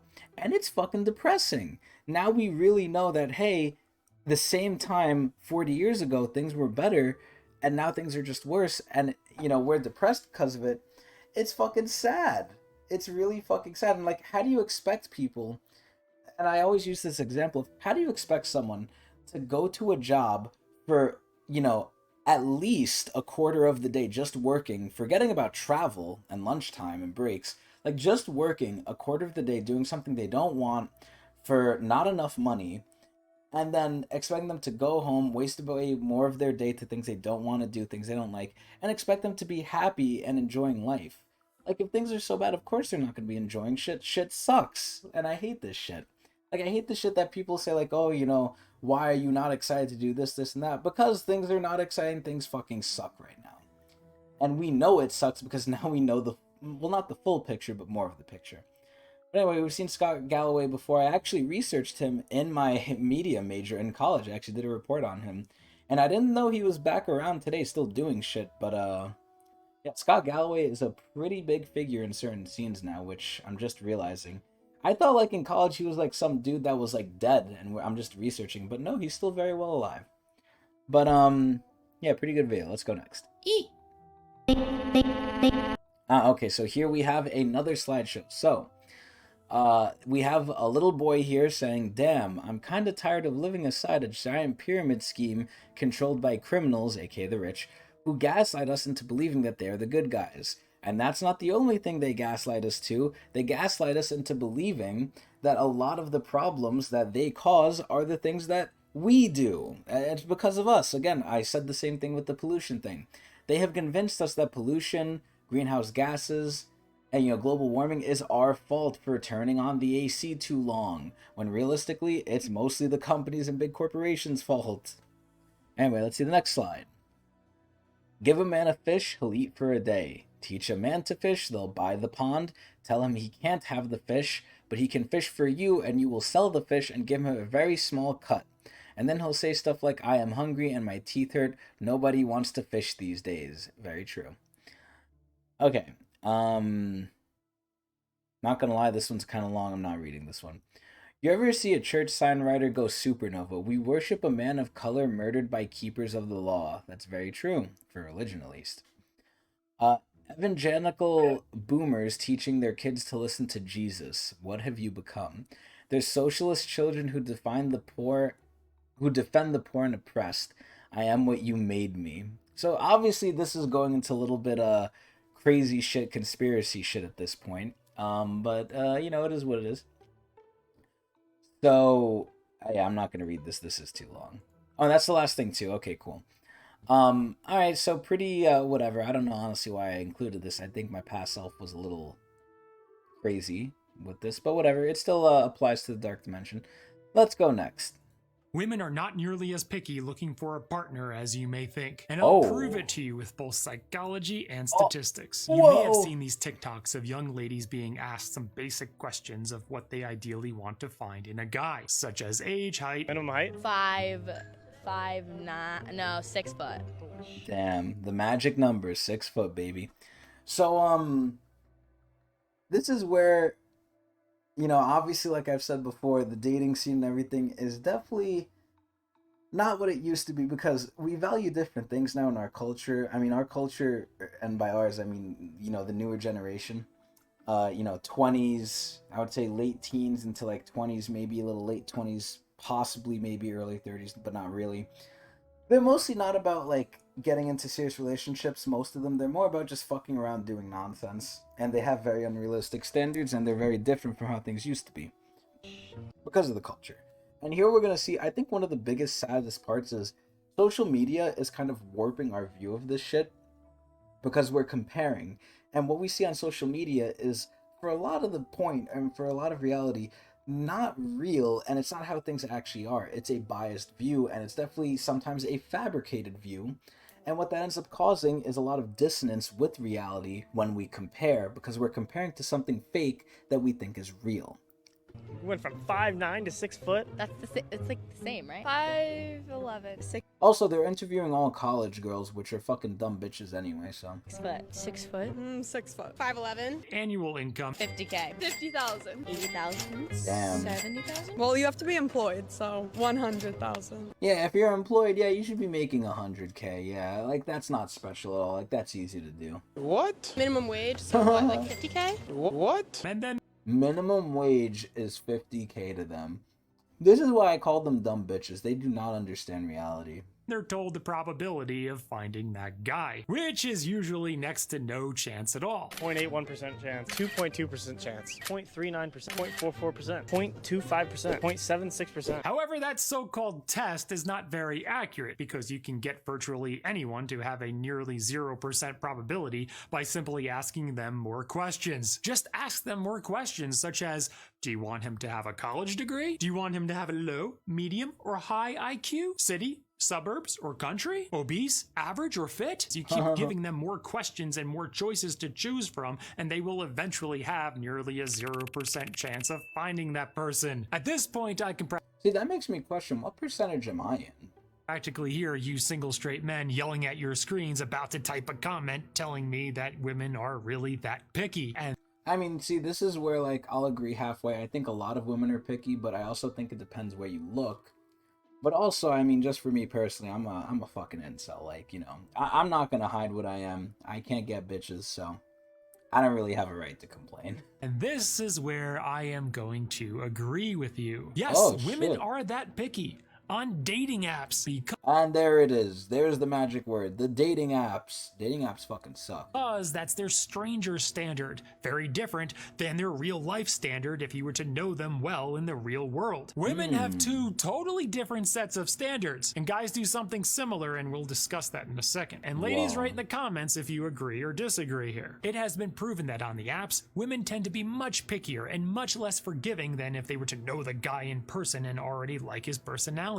When they already like a guy's personality and enjoy being around them, all those superficial items on their long shopping list don't matter nearly as much. In psychology, this is... And I'm gonna agree with this guy pretty much almost fully. I really think this is the case, and it's the main problem of on the dating apps, you really don't know who you're getting. Called the familiarity bias and the halo effect. On a date... This is why you see hot-ass women with ugly-ass guys. And they'll always ask, how the fuck did that guy go with that hot-ass woman? Well, maybe because he's an alright guy. You know, they're willing to look past the looks because looks aren't everything for some people. And, you know, if the guy's a good personality, that's all they really need. Dating apps, and she knows nothing about the guy's personality, and he is a stranger who can also be dangerous to her. She will naturally resort to the only other option to choose a partner in that situation. And here's the bad part. They're not really the bad part, but this is just how we work. We're very visual creatures, and we make a lot of guesses just looking at a person, not really knowing them. Because, again, like, we work off of looks, right? So if we see some guy and they look creepy, we're just going to assume they're creepy even if they're the nicest guy on earth. We'll never know that because we're just going off our looks because that's how we are naturally. Which is to flip open her lengthy superficial shopping list, focusing on the many superficial items like height, body type, annual income, career, education, and whether or not he's a Swiftie. This shopping list that women apply heavily to strangers is usually not realistic or attainable at all, but is instead used to psychologically create a barrier to prevent nearly all strange and possibly dangerous men from entering into her orbit. 20 to 23, 6 foot. Minimum income. Let's say like 100K. Bro, okay, when they say 100K, I just roll my eyes, bro. At 20 years old, you have a 0.29% chance. Men often wonder why women are on dating apps if they don't want to go on dates. Because they just want to fuck. That's usually because they want. And because women, I would argue, on the dating apps have a lot different of a time than men. And I would further go to argue it's a little bit easier than men. Because women, you know, unless you're a really, really hot guy, which is very much the minority on dating apps, you're not going to get swarmed by men. You could be an average-looking woman and get swarmed by men. Or, sorry, by women, sorry. So, if you're an average-looking guy, women aren't going to, like, flock to you. If you're an average-looking woman, men will flock to you. Want a relationship but don't want to go on a whole bunch of awkward But that's because we're fucking horny fucks. A lot of us don't want a relationship either. We just want to fuck. Potentially dangerous dates to find that person. Okay, so you're this? Yeah. But you want this? Yeah. Okay, so in order to get that, you'd have to do this. Oh. And it's not just women who have a shopping list on dating apps. Us guys do too. But big facts. Instead of height, income, education, guys are not surprisingly much pickier on a woman's appearance when they are swiping on strangers in a dating app. However, similarly to the ladies, guys are less picky if they know her personality in real life and get along well with her. This is again the halo effect where our cognitive bias influences our perception of their individual qualities. Basically, our positive feelings toward their personality can create a halo which extends even to their physical appearance, making them appear more attractive to us the longer we know them. Have you ever felt that the longer you know someone and get along great with them, the more physically attractive they become? Yes, we all experience the halo effect. Here's the hard fact. Dating apps usually keep both men and women single. And it's not only because of, like, you know, the little mental stuff he's talking about that people do. It's also because the dating apps are incentivized to keep you single. So you buy their premium service and keep paying for it. Which seems to be by design because they want to keep taking your money each month. month. Well, would you look at that? If they were very successful at quickly and effectively creating matches, they would be putting themselves out of business very quickly. And the successful matches that they tout is what's known in business as marketing expenses, which is to make it seem like you too can find your husband or wife on their app. Those apps keep women single by getting them to focus on their impossible Mr. Right shopping list, and they keep men single by getting them to overly focus on a woman's physical appearance. And it's actually at no fault to either men or women, because you can't get to know the personalities of the people you're swiping on or even briefly messaging. With men focusing on appearance and women focusing on other superficial qualities, these apps are getting both men and women to fixate on things that do not make a successful long-term relationship. This is because a lot of things that we focus on, or that he's saying they focus on, are very superficial and don't really matter. The only things I would really say kind of matter, but not the whole way, is definitely the income. Like, you know, you don't want to go with someone who's a fucking homeless bum, right? You want to go with someone who's, like, has a decent income. And this might sound like kind of not too good because, you know, it should be about love. But no, it's also about living, right? There's two different types of relationships. There's one with love and there's ones that are realistic. And the loved ones don't always work out.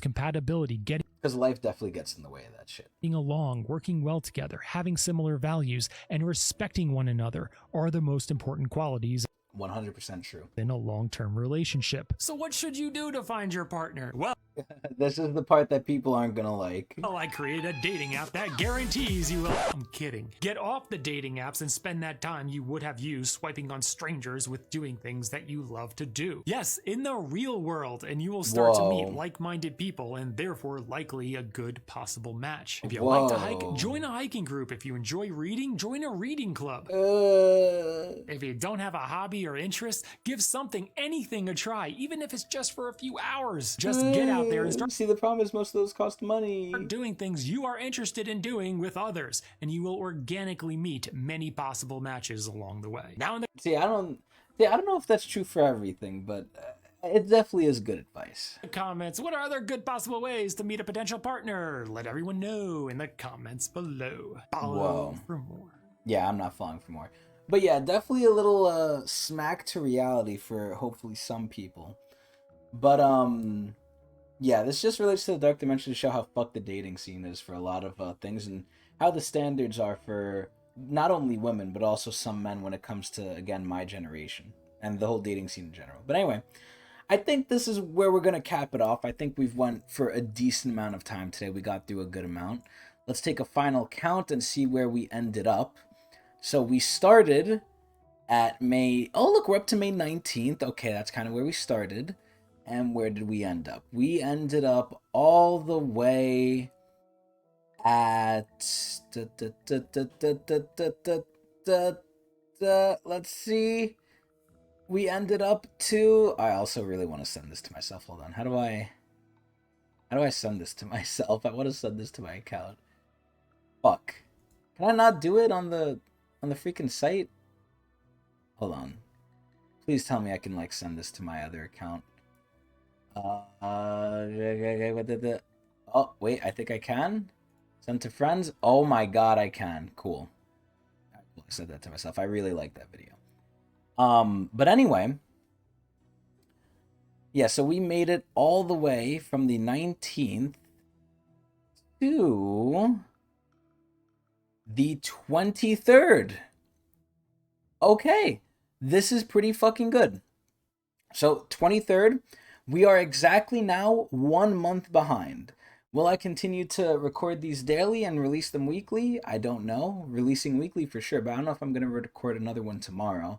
I typically like doing these weekly, but because I had off recently, I decided to do some en masse to try and catch up, and we're still not anywhere close to catching up, but at least we are a month behind now. And recently I've been sending myself less stuff because I've been trying to like not over encumber myself. But anyway, that's gonna be it for here. I hope everyone enjoyed. And again, Twitch TV Tecnics channel, stream live every day there. Hope to see some people on there interact with me. But anyway, that's about it. Eee!